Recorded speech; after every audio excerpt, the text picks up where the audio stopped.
Sir মোটামুটি ভালোই তো হলো স্যার। মোটামুটি ভালোই হয়েছে। জি স্যার। সবাই কি অ্যাডমিট কার্ড জমা দিয়েছিলেন আপনাদের? জি স্যার। আচ্ছা, আপনাদের রেজাল্ট কবে পাবলিশ হবে জানেন? অক্টোবর মাসের 1 তারিখ রেজাল্ট পাবলিশ হবে, তাই না? স্যার এটা কি ভার্সিটি থেকে দিবে না প্রত্যেকটা টিচার আলাদাভাবে দিবে? অক্টোবর মাসের 1 তারিখের মধ্যে সব টিচারকে দিতে হবে। এখন কেউ যদি আগে পরে দেয় এটা তাদের উপরে, কিন্তু ডেডলাইন হলো কি অক্টোবর মাসের 1 তারিখ। আপনাদের ফাইনাল পরীক্ষা শুরু কত তারিখ থেকে? স্যার মানে ওভারঅল রেজাল্ট দিবে একদম, শুধু মিডের যে রেজাল্ট এটা দেখাবে না? তা আমি দেখাইতে পারি, আমি খাতা দেখা শেষ করলে দেখাইতে পারি, কিন্তু অক্টোবরের 1 তারিখ তো স্যার অনেক দেরি, সেটা তো মনে হয় ফাইনাল পরীক্ষা শেষ হওয়ার পরে নাকি? হ্যাঁ, ফাইনাল পরীক্ষা শেষ হবে মনে হয় কত তারিখ, 20-22 তারিখের দিকে। আর আপনাদের নেক্সট সেমিস্টার থেকে খুব সম্ভবত ল্যাবের কোর্সগুলো অন সাইটে শুরু হবে, ল্যাবরেটরি কোর্সগুলো। অনলাইনে শুরু হবে স্যার নাকি সে ভার্সিটিতে? ভার্সিটিতে স্যার। শুধু ল্যাবের ক্লাসগুলো আর কি, কারণ ল্যাব কমায় রাখলে কোর্স ডিস্ট্রিবিউশন করা যেতেছে না। আর একটা সমস্যা, সেটা হচ্ছে যদি এই অগাস্টের 25 তারিখে খুলে দেয় তাহলে কি ভার্সিটি যেয়ে ক্লাস করতে হবে?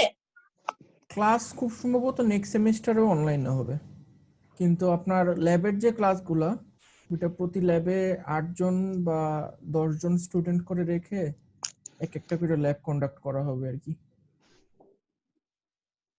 স্যার আমাদের যেগুলো ল্যাব ডিউ আছে সেগুলোরও দিবে, আপনার পরীক্ষার রুটিন দিয়ে দিবে। তো ওইটা নিয়ে মিটিং হইতেছে এখন, যে কিভাবে আপনাদের ল্যাব ক্লাসগুলো অন সাইটে নেওয়া যায়। কারণ যাদের গ্র্যাজুয়েশন হয়ে যাবে নেক্সট সেমিস্টারে বা এই সেমিস্টারই যাদের লাস্ট সেমিস্টার, ওদের জন্য ল্যাব না করলে দেখা যাবে যে ল্যাবের জন্য ওদের গ্র্যাজুয়েশন পেন্ডিং হয়ে থাকবে আর কি। আচ্ছা, সেটা যাই হোক। তো আজকে আমরা যে জিনিসটা পড়বো, যেখান থেকে পড়া শুরু করব, সেটা হলো কি আপনার ইসিজি থেকে। আমরা গত ক্লাস কিছুগুলোতে ইসিজি নিয়ে আলোচনা করছি। আজকে আমরা ইসিজি লিডগুলা কিভাবে পাই ওখান থেকে পড়া শুরু করব। তো ইসিজি পড়তে গিয়ে আমরা একটা টার্ম পাইছিলাম, যে টার্মটার নাম ছিল কার্ডিয়াক ভেক্টর। এটা আমি ভাইভাতেও জিজ্ঞেস করছিলাম, কয়েকজন পারছেন, বেশিরভাগই পারেন নাই। আপনাদের মধ্যে থেকে কেউ কি বলতে পারবেন কার্ডিয়াক ভেক্টর জিনিসটা কি?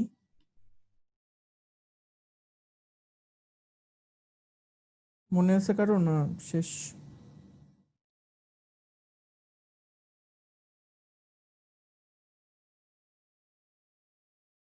আচ্ছা, আমাদের যে প্রতি সেকেন্ডে যে হার্ট বিট করে, প্রতি মিনিটে যে 80 বার 75 বারের মতো করে হার্ট বিট করে, বিট করার কারণটা কি পড়ছিলাম আমরা?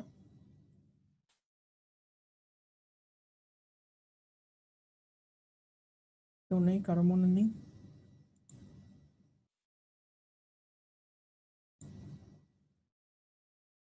স্যার এটা ব্লাড বিশুদ্ধ করে স্যার।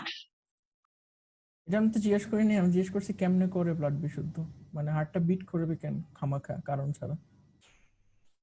শক্তি লাগবে না? শক্তি আসে কোথার থেকে? মানে হার্টটা বিট করে কিভাবে, সিগন্যালটা আসে কি থেকে?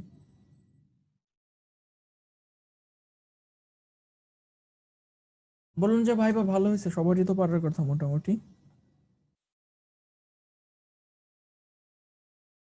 আমরা জানি যে শরীরের ভিতরে কোনো সিগন্যাল, যে কোনো সিগন্যালই যখন ট্রান্সফার হয় তখন সেটা অ্যাকশন পটেনশিয়াল আকারে ট্রান্সফার হয়। আমরা গত ক্লাসগুলোতে পড়ছিলাম অ্যাকশন পটেনশিয়াল। ওয়ালাইকুম আসসালাম। কিছু বলবেন? হ্যালো, হ্যাঁ, শুনতেছি তো। আপনি কি কিছু বলবেন?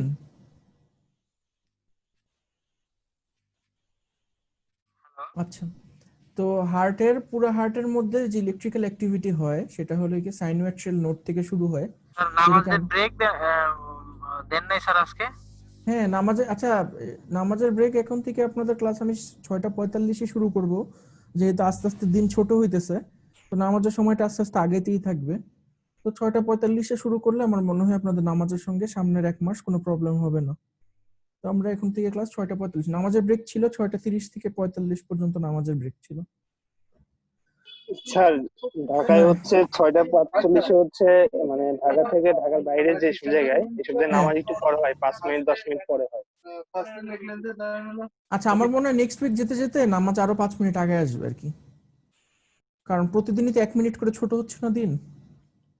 তো আপনার 7 দিনে আরো 7 মিনিট পিছিয়ে আসবে নামাজের সময়, আশা করা যায়।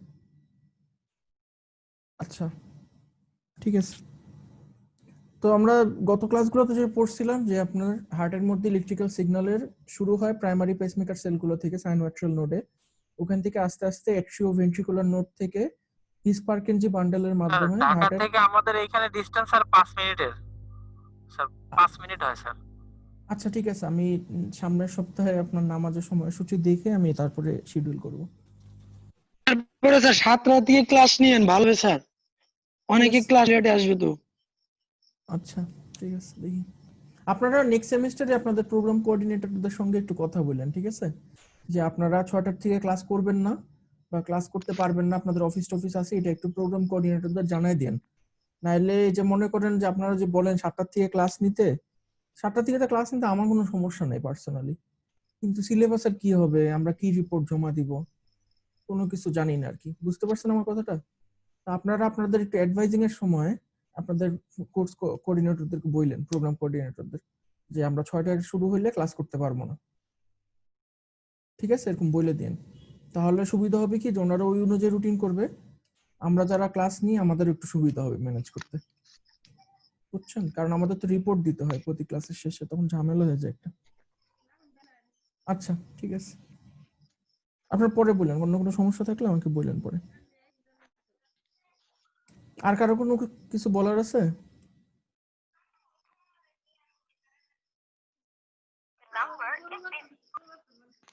আচ্ছা, ঠিক আছে, যদি বলার না থাকে তাহলে হার্টের মধ্যে ইলেকট্রিক্যাল ইম্পালস গুলো যেগুলো হয়, ইলেকট্রিক্যাল অ্যাক্টিভিটি যেগুলো হয়, কোন একটা নির্দিষ্ট সময়ের সবগুলো ইলেকট্রিক্যাল ইম্পালস বা সবগুলো ইলেকট্রিক্যাল অ্যাক্টিভিটির যোগফল যদি আমরা করি, তাহলে আমরা একটা ভেক্টর পাবো।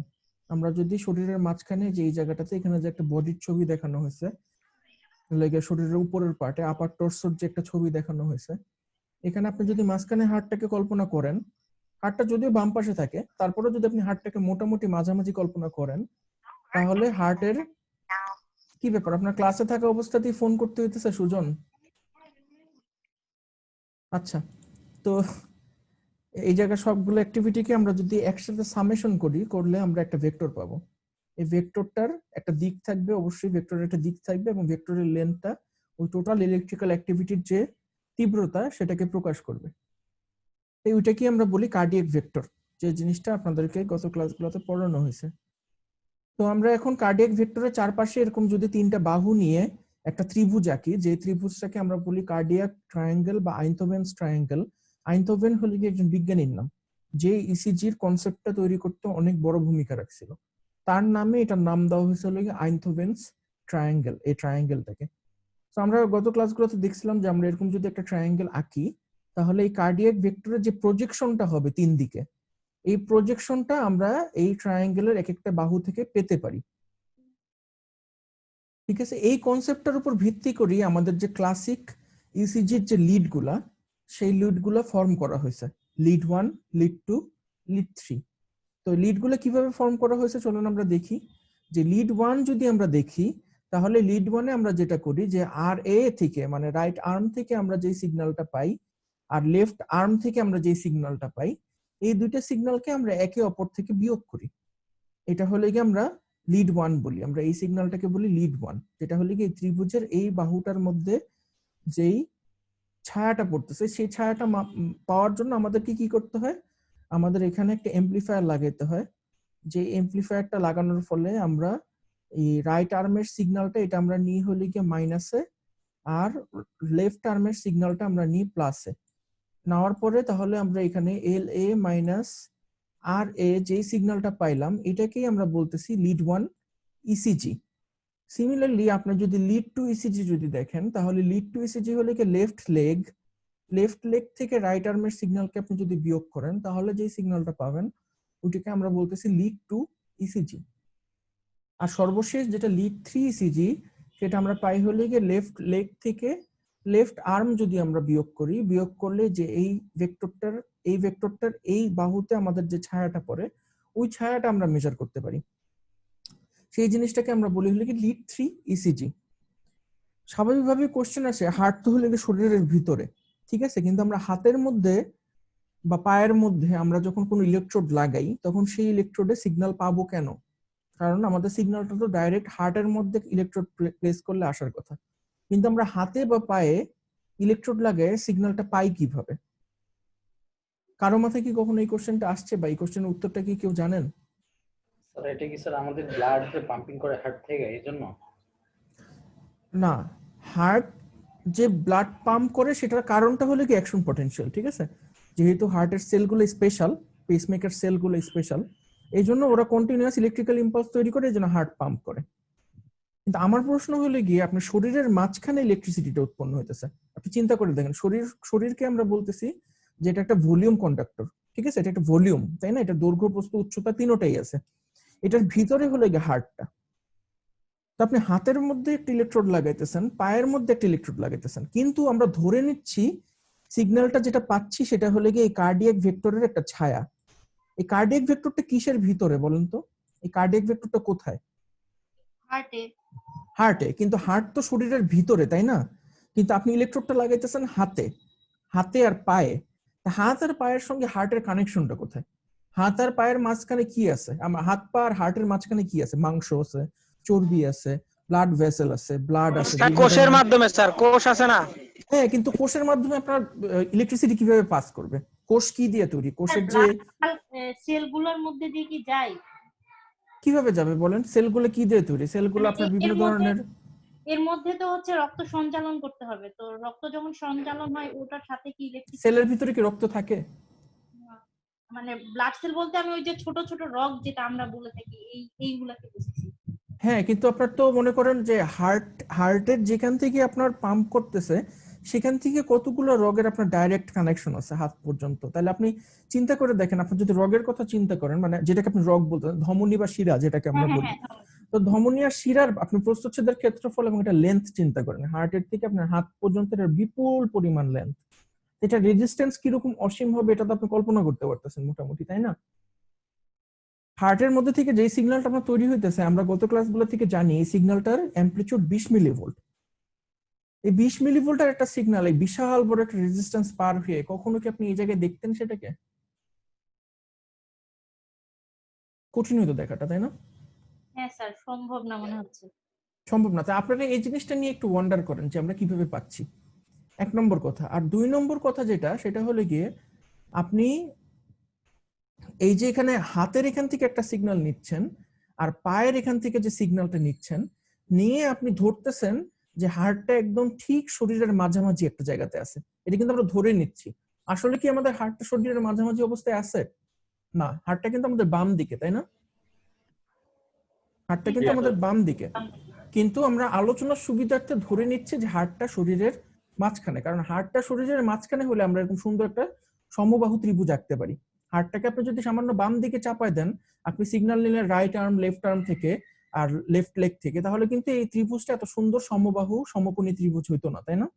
বাঁকাতেরা হইতো। কিন্তু এই জিনিসটা কিন্তু জাস্ট আলোচনার সুবিধার্থে একটা ভিজুয়াল ডিপিকশন, এই জিনিসটা কিন্তু অ্যাকচুয়ালি এরকম না, ঠিক আছে? এটা হলো সেকেন্ড পয়েন্ট। থার্ড পয়েন্ট যেটা, সেটা হলো গিয়ে আমরা যখন ইসিজির কাফ গুলা হাতের মধ্যে লাগাই, তখন কি আমরা কখনো এরকম মানে এই জায়গাতে ইসিজির কাফটা লাগাই? আমাদের এটা কোন জায়গাটা? এটা ঘাড় না, অনেকটা ঘাড়ের নিচে না? আমরা কি এই জায়গায় ইসিজির লিডটা লাগাই কখনো? না, এটা তো বুকে লাগানো হয়। হ্যাঁ, কিন্তু এটা তো বুকে লাগানো না। লিড 1 লিড 2 লিড 3 কিন্তু বুকে না। লিড 1 লিড 2 লিড 3 লেগে হাত পা মানে কবজিতে গোড়ালিতে লাগানো হয়। তা আমার প্রশ্ন হলো কি আপনাদের কাছে, আমি লাগাচ্ছি লিডটা হাতের এইখানে মানে কবজিতে, কিন্তু ধরে নিচ্ছি আমি মাপতেছি এখান থেকে, এটার কারণটা কি? এখানে কিন্তু স্বাভাবিকভাবে অনেকগুলো প্রশ্ন চলে আসে। মানে আইনথোভেন্স ট্রায়াঙ্গেল কিন্তু হার্টের কার্ডিয়াক যে ভেক্টরটা সেটাকে সার্কুল মানে ইনক্যাপসুলেট করে রাখে এরকম 3 দিক থেকে 3টা বাহু দিয়ে। আমরা ধরে নিই এটা বুকের মোটামুটি মাঝামাঝি জায়গাতে আছে, কিন্তু আমরা মাপতেছি তো হাতের এখানে।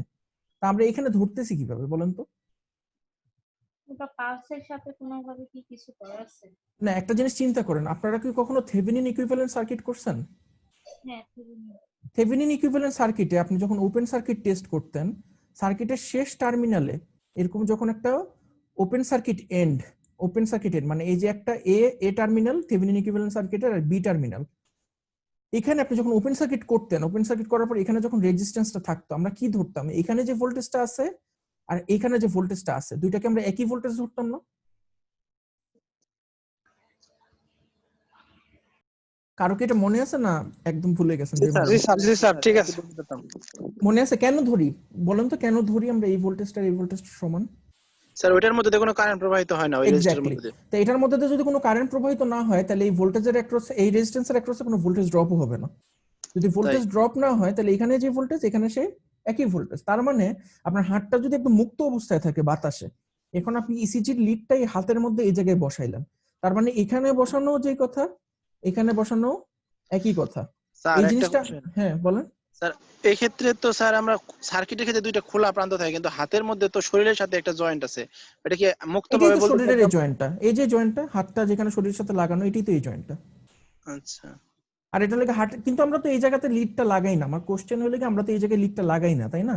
আমরা জি তো স্যার। লিডটা লাগাই, মানে লিড না, সরি আমি বারবার ভুল বলতেছি, লিড না প্রোব, মানে Probe। ইলেকট্রোডটা আমরা তো হাতের এই জায়গায় লাগাই, কিন্তু আমরা ধরে নিচ্ছি ট্রায়াঙ্গেলটা এখান থেকে। আমরা কিন্তু চাইলে ট্রায়াঙ্গেলটা এখান থেকে ধরতে পারতাম এরকম করে, তাই না? আমরা তো সেরকম ধরতেছি না, আমরা ধরতেছি ট্রায়াঙ্গেলটা এখান থেকে শুরু। আচ্ছা। কারণটা কি? কারণ এটা হলো একটা ওপেন সার্কিট। সো ওপেন সার্কিটের আপনি যেই জায়গাতেই ইলেকট্রোড লাগান আলটিমেটলি ভোল্টেজটা আপনি এখান থেকেই পাবেন। বুঝতে পারছেন আমার কথাটা? জি স্যার। এটা কেন? কারণ আমরা ধরে নিচ্ছি শরীর একটা ভলিউম কন্ডাক্টর।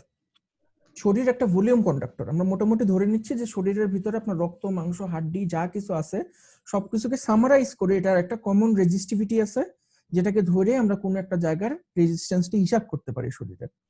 মানে শরীরের একটা আমরা মোটামুটি জেনারেল একটা রেজিস্টিভিটি ধরে নিছি, যেটা ধরে নিয়ে আমরা এই জায়গাটুকু রেজিস্ট্যান্স যদি মাপি আমরা এই জায়গার ভোল্টেজও যেটা পাবো এই জায়গার ভোল্টেজও সেটা পাবো। আমরা শরীরকে বলতেছি ভলিউম কন্ডাক্টর। এই জন্যই আপনি শরীরের ভিতরে রক্ত মাংস চর্বি যা কিছু আছে থাকা সত্ত্বেও আপনি একটা ইলেকট্রিক্যাল সিগন্যাল মোটামুটি নির্বিঘ্নে শরীরের ভিতরে থাকলে ওটাকে বাইরে দেখতে পান। কারণ কি? আমাদের যে কোষগুলা, সেই কোষগুলা কি দ্বারা গঠিত বলেন তো? আমাদের সেলগুলো কি দ্বারা গঠিত? সেলের বাইরে কি থাকে ভিতরে কি থাকে? Sodium potassium. না, ওটার কথা ভুলে যান, অঙ্গের কথা ধরেন, অর্গানেলের কথা ধরেন, মানে সোডিয়াম পটাশিয়াম না, মানে সেলের ভিতরে কি কি অঙ্গ থাকে, সেলটা কি কি অঙ্গ দ্বারা পেঁচানো থাকে? সেলের অংশগুলো কি কি? Cytoplasm, membrane. Nucleus, endoplasmic reticulum, membrane, ঠিক আছে? তো এই যে প্লাজমা মেমব্রেন একটা সেলের, এই প্লাজমা মেমব্রেনটা কি দ্বারা গঠিত? স্যার প্লাজমা মেমব্রেনটা কি দ্বারা গঠিত? এটা মনে হয় ক্লাস 10 এ ছিল, প্লিজ অনেকদিন জীববিজ্ঞান পড়া হয়নি। কিছুদিন আগেই তো পড়ানো হলো আপনাদেরকে, ক্লাস 10 এ যাওয়া লাগতেছে না। আপনাদেরকে কিছুদিন আগে আমি পড়ালাম না কি থাকে সেলের গলগি বডি। পুরো কি বলতেছেন গলগি বডি? সেলটার আসে মানে যে আউটার লেয়ারটা মেমব্রেনটা, এই মেমব্রেনটা কি দ্বারা তৈরি? সেলের যে মেমব্রেনটা, এই সেল মেমব্রেনটা কি দ্বারা গঠিত? এটা তো খুব কঠিন কোশ্চেন না, খুব সহজ কোশ্চেন। স্যার প্রোটিন নাকি স্যার? না, লিপিড বাইলেয়ার দিয়ে তৈরি। কে ফেলছেন? এই যে একটা সেল, এই জিনিসটা আমরা এরকম ডাবল করে আঁকি কেন? কারণ এটা লিপিড বাইলেয়ার দিয়ে তৈরি। লিপিড বাইলেয়ারটা দেখতে কি রকম? এখানে এরকম একটা মাথা থাকে, এখানে এরকম মাথা থাকে। লিপিড মানে কি বলেন তো? লিপিড মানে কি? খুবই সিম্পল কোশ্চেন, লিপিড মানে কি? কেউ টেস্ট করেছেন? শরীরের লিপিড প্রোফাইল করছেন ব্লাডের? ওয়ার্ডই নতুন মনে হচ্ছে। লিপিড তেল চর্বি, বুঝতে পারছেন? তেল আর পানি কি কখন একসাথে মিশে? স্যার একজন মানুষের শরীরে কতটুকু চর্বি আছে পরিমাপ করা যাবে? ওটার উপায় আছে, ওটা পরে আসবো, ওটা তো পরে আসবো। লিপিড মানে হলো তেল, ঠিক আছে? সবসময় মনে রাখবেন লিপিড এমন একটা জিনিস যেটা পানিকে ভয় পায়। লিপিড আর পানি কখনো একসাথে মিশে না, যেমন তেল আর পানি কখনো একসাথে মিশে না। তো লিপিডের মধ্যে যেটা থাকে, লিপিডের মধ্যে একটা হাইড্রোফোবিক প্রান্ত থাকে, যে দুটা লেজ, আর এই মাথাটা থাকে হলো গিয়ে হাইড্রোফিলিক, ঠিক আছে? এটা হলো গিয়ে আপনার সাইটোপ্লাজমের সাইডে একটা থাকে আর কোষের বাইরের অংশে একটা মুখ করে থাকে, ঠিক আছে? আর মাঝখানে এই হাইড্রোফোবিক মানে যারা পানিকে ভয় পায়, এই লেজগুলো এখানে লুকায় থাকে। এরকম দুইটা করে লিপিড নিয়ে নিয়ে আমাদের পুরো সেলের মেমব্রেনটা তৈরি হয়। বুঝতে পারছেন? তেলের একটা লেয়ার এটা, এটাকে আমরা বলি লিপিড বাই লেয়ার। সেলের এই গঠনটাকে মানে মেমব্রেনের গঠনটাকে আমরা বলি লিপিড বাই লেয়ার। এখন সেলের ভিতরে যেটা আছে সাইটোপ্লাজম, আমরা জানি এটার মধ্যে 70% পানি, তাই না? সেলের বাইরে যা আছে এটাও অধিকাংশ পানি, কিন্তু মাঝখানে আছে হলো কি একটা তেলের লেয়ার। তেল জিনিসটা কি ম্যাটেরিয়াল হিসেবে বলেন তো? তেল জিনিসটা কি? লিকুইড। তেল ইলেকট্রিক্যাল প্রপার্টি বলেন তেলের। ও আচ্ছা, জানি না। স্যার অপরিবাহী, মানে কি বলে এটার অর্থাৎ ডাইইলেকট্রিক। Dielectric material. এটা ট্রান্সফরমারের ভিতরে তেল থাকে না, কেন থাকে? ইনসুলেশনের জন্য। আর ক্লাস এটা কি একটা- এখন শুরু করছে? এটা লাগে একটা ডাইইলেকট্রিক ম্যাটেরিয়াল, ঠিক আছে? এখন দুই সাইডে স্যার ইনসুলেশনের জন্য স্যার দুই সাইডে কন্ডাক্টর আছে, ইনসুলেটর হিসেবে কাজ করে। দুই সাইডে কন্ডাক্টর আছে, মাঝখানে একটা ডাইইলেকট্রিক্যাল লেয়ার। এটা কি ইলেকট্রিক্যাল কম্পোনেন্ট? কতবার যে বলছি আপনাদেরকে, এটা কি ইলেকট্রিক্যাল কম্পোনেন্ট? দুই সাইডে কন্ডাক্টর, পানি তো কন্ডাক্ট করে তাই না, ইলেকট্রিসিটি কন্ডাক্ট করে, আর মাঝখানে হলো কি ডাইইলেকট্রিক ম্যাটেরিয়াল। এটা কোন ইলেকট্রিক্যাল কম্পোনেন্ট? স্যার মানে আলাদা করবে এরকম কম্পোনেন্ট? চিন্তা করে কথা বলেন। স্যার টায়ারের কথা বলতেছেন নাকি? না, ডায়োডের মধ্যে মাঝখানে কি ডাইইলেকট্রিক ম্যাটেরিয়াল থাকে? ডায়োড তো সেমিকন্ডাক্টর দিয়ে তৈরি। হ্যাঁ, স্যার প্রশ্নটা আমি বুঝি নাই স্যার, আবার একটু স্যার একটু বলতেন। দুই সাইডে কন্ডাক্টর, মাঝখানে ডাইইলেকট্রিক ম্যাটেরিয়াল, এটা কোন ইলেকট্রিক্যাল কম্পোনেন্ট? Capacitor sir. এটা একটা ক্যাপাসিটর। এটা বলতে আপনাদের ইলেকট্রিক্যাল ইঞ্জিনিয়ারদের এতক্ষণ সময় লাগার কথা? এটা একটা জি ক্যাপাসিটর। Sir capacitor. তাহলে এখানে যদি একটা ডিসি কারেন্ট আসে, ডিসি কারেন্ট যদি আসে, ডিসি কারেন্ট কি পাস করতে পারে ক্যাপাসিটর দিয়ে? না স্যার ডিসি কারেন্ট পাস করতে পারে না। পাস করতে পারে কি এসি? এসি পারে। এবং এটা কি দ্বারা নির্ধারিত হয়? এটা হলো ক্যাপাসিটরের রিঅ্যাকট্যান্স দ্বারা নির্ধারিত হয় না? জি স্যার। তার মানে আমরা কি বুঝলাম? এটা সেলের যে বাইরের যে লেয়ারটা আছে, এটা সেলের ভিতর এবং বাইরের অংশকে নিয়ে একটা ক্যাপাসিটেন্স তৈরি করে, তাই না? এবং এই ক্যাপাসিটেন্সটা শুধুমাত্র এসি কারেন্টই ভেদ করতে পারবে। ডিসি কারেন্ট কখনোই আমার শরীরের ভিতরে একদম হার্ট পর্যন্ত পৌঁছাতে পারবে না।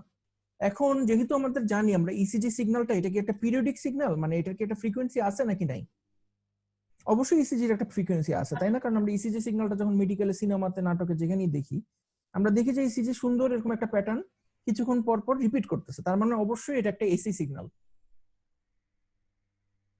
ঠিক নাকি ভুল? জি স্যার।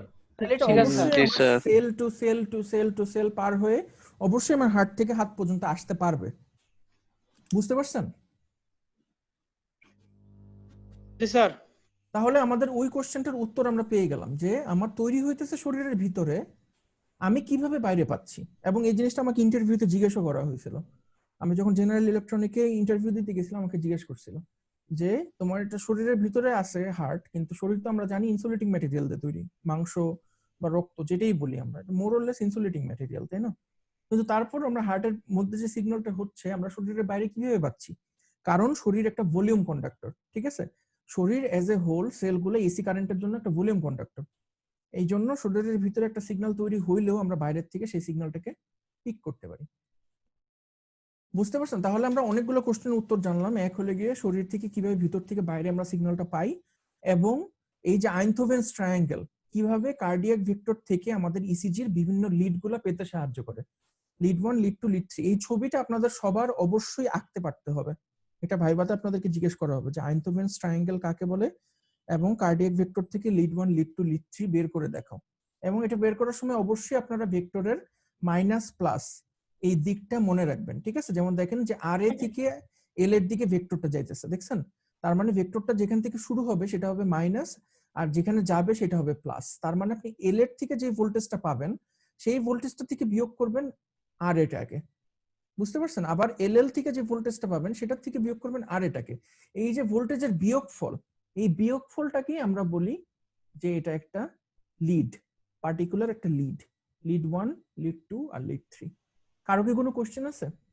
স্যার এখানে মানে কিভাবে বের করব স্যার, ইকুয়েশনটা কি মানে স্যার দেখানো তাহলে হয়েছে? লিড 3 হবে এল এল মাইনাস এল এ। হ্যাঁ, এল এল মাইনাস এল এ। এই যে দেখেন এখানে দেওয়া আছে ওয়ানটা এই যে লিড 1, কি লিড হবে? 1 এ হলে কি আপনার এমপ্লিফায়ারের মাইনাসে যাবে আর এ, আর এমপ্লিফায়ারের প্লাসে যাবে এল এ, আরে মানে এল এ মাইনাস আর এ, এল এল মাইনাস আর এ, এল এল মাইনাস এল এ। সবাই কি বুঝতে পারছেন? আমি যদি আবারও একটু ক্যামেরাতে যাই, আমি যদি আমার ক্যামেরাতে দেখাই, স্যার এই জিনিসটা একটু বুঝি নাই। আস্তে আস্তে করে বুঝবেন। মনে করেন আপনার শরীরের এখানে হলে গিয়ে একটা হাত, এখানে একটা হাত, এখানে একটা পা, এখানে একটা পা, ঠিক আছে? তাহলে আমরা ধরতেছি যে মনে করেন এটা রাইট, এটা লেফট, এটা হলে গিয়ে লেফট, ঠিক আছে? এখন আপনি লিড 1 যদি পেতে যান, আমাকে একটু বলেন তো লিড 1 মানে কি, কি মাইনাস কি? স্যার এল মাইনাস এল এ। আরে আরে এল এ মাইনাস আর এ। এই লিড 1 হলে গিয়ে সবসময় দুইটা হাতে, ঠিক আছে? এখন আমাদেরকে কি মাপা লাগবে? আমাদেরকে মাপা লাগবে লেফট আর্মের এই মাথায় আমরা একটা ইলেকট্রোড লাগাবো, লাগাই এখানে একটা ভোল্টেজ মাপবো, তাই না? কিন্তু আমরা যদি শুধু এই মাথায় একটা ভোল্টেজ মিটারের লাল অংশ লাগাই, তাহলে কি আমরা কোনো ভোল্টেজ পাবো? না মনে করেন আপনার একটা ভোল্ট মিটার আছে এরকম, ঠিক আছে? এটা থেকে দুইটা লিড বেরোছে, একটা লাগে রেড আর একটা লাগে ব্ল্যাক। রেড মানে পজিটিভ, ব্ল্যাক মানে নেগেটিভ, তাই না? এখন যদি আমরা পজিটিভ প্রান্তটা যদি এখানে লাগাই আর ব্ল্যাক প্রান্তটা যদি বাতাসের মধ্যে ঝুলতে থাকে, আপনি কি কোনো ভোল্টেজ পাবেন? না স্যার। স্যার পাওয়া যাবে না। তাহলে আমাদের ভোল্টেজটা অবশ্যই কোনো কিছুর একটা সাপেক্ষে নিতে হবে, কারণ ভোল্টেজ জিনিসটা সবসময় আপেক্ষিক। ভোল্টেজ জিনিসটা কোনো অ্যাবসলিউট ভ্যালু না। মানে আপনি যদি অমুক জায়গার ভোল্টেজ বলেন 5 ভোল্ট, এটার মানে কি 5 ভোল্ট? মানে কোনো কিছুর একটা সাপেক্ষে ও 5 ভোল্ট।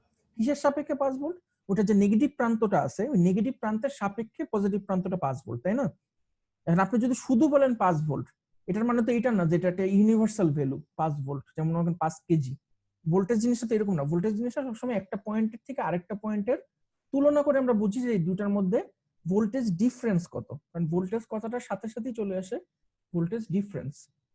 আমি কি ক্লিয়ার? সবাই কি বুঝছেন? এখন যদি আমি এই প্রান্তটা এখানে লাগাই, আমি কোনো ভোল্টেজ পাবো? পাবো না। তাহলে আমাদের এই ব্ল্যাক প্রান্তটাও কোনো একটা জায়গায় লাগাইতে হবে। বলেন তো টিপিক্যালি আমরা মেডিকেলে এই ব্ল্যাক প্রান্তটা কোথায় লাগাই?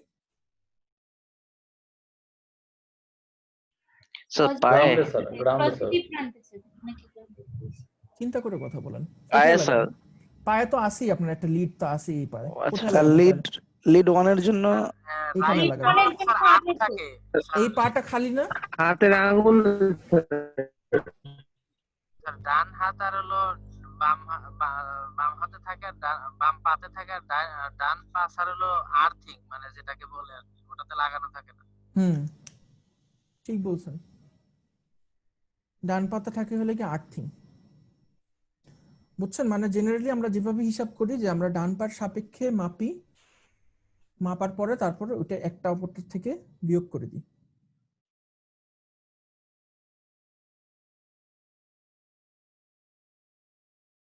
আরো কি কোনো কোশ্চেন আছে?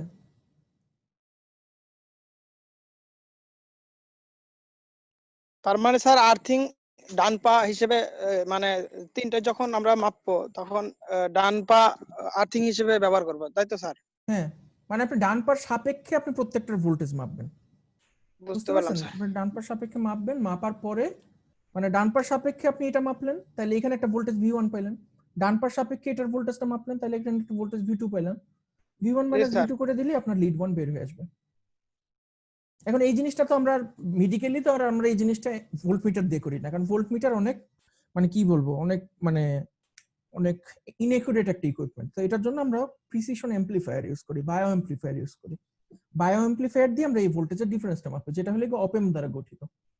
ঠিক আছে? আপনারা নিশ্চয়ই অপেম পড়ছেন, পড়ে আসছেন অলরেডি। তো সিমিলারলি আমরা যখন লিড 2 মাপতে যাই তখন আমরা কি করি মনে করেন তো? লিড 2টা সি মাইনাস কি?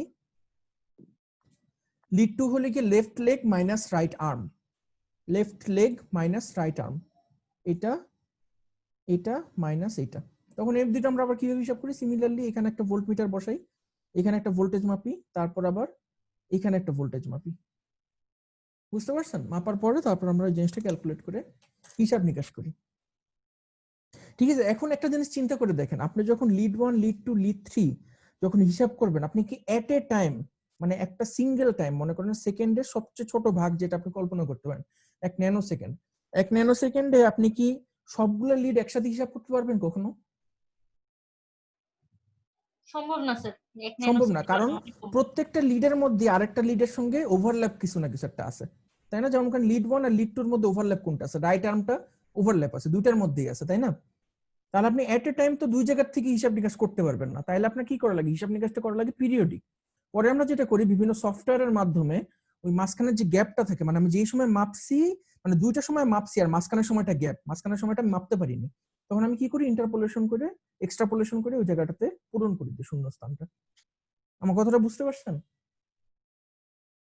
এটাই হলো গিয়ে বেসিক ইসিজির মানে মেকানিজম আর কি।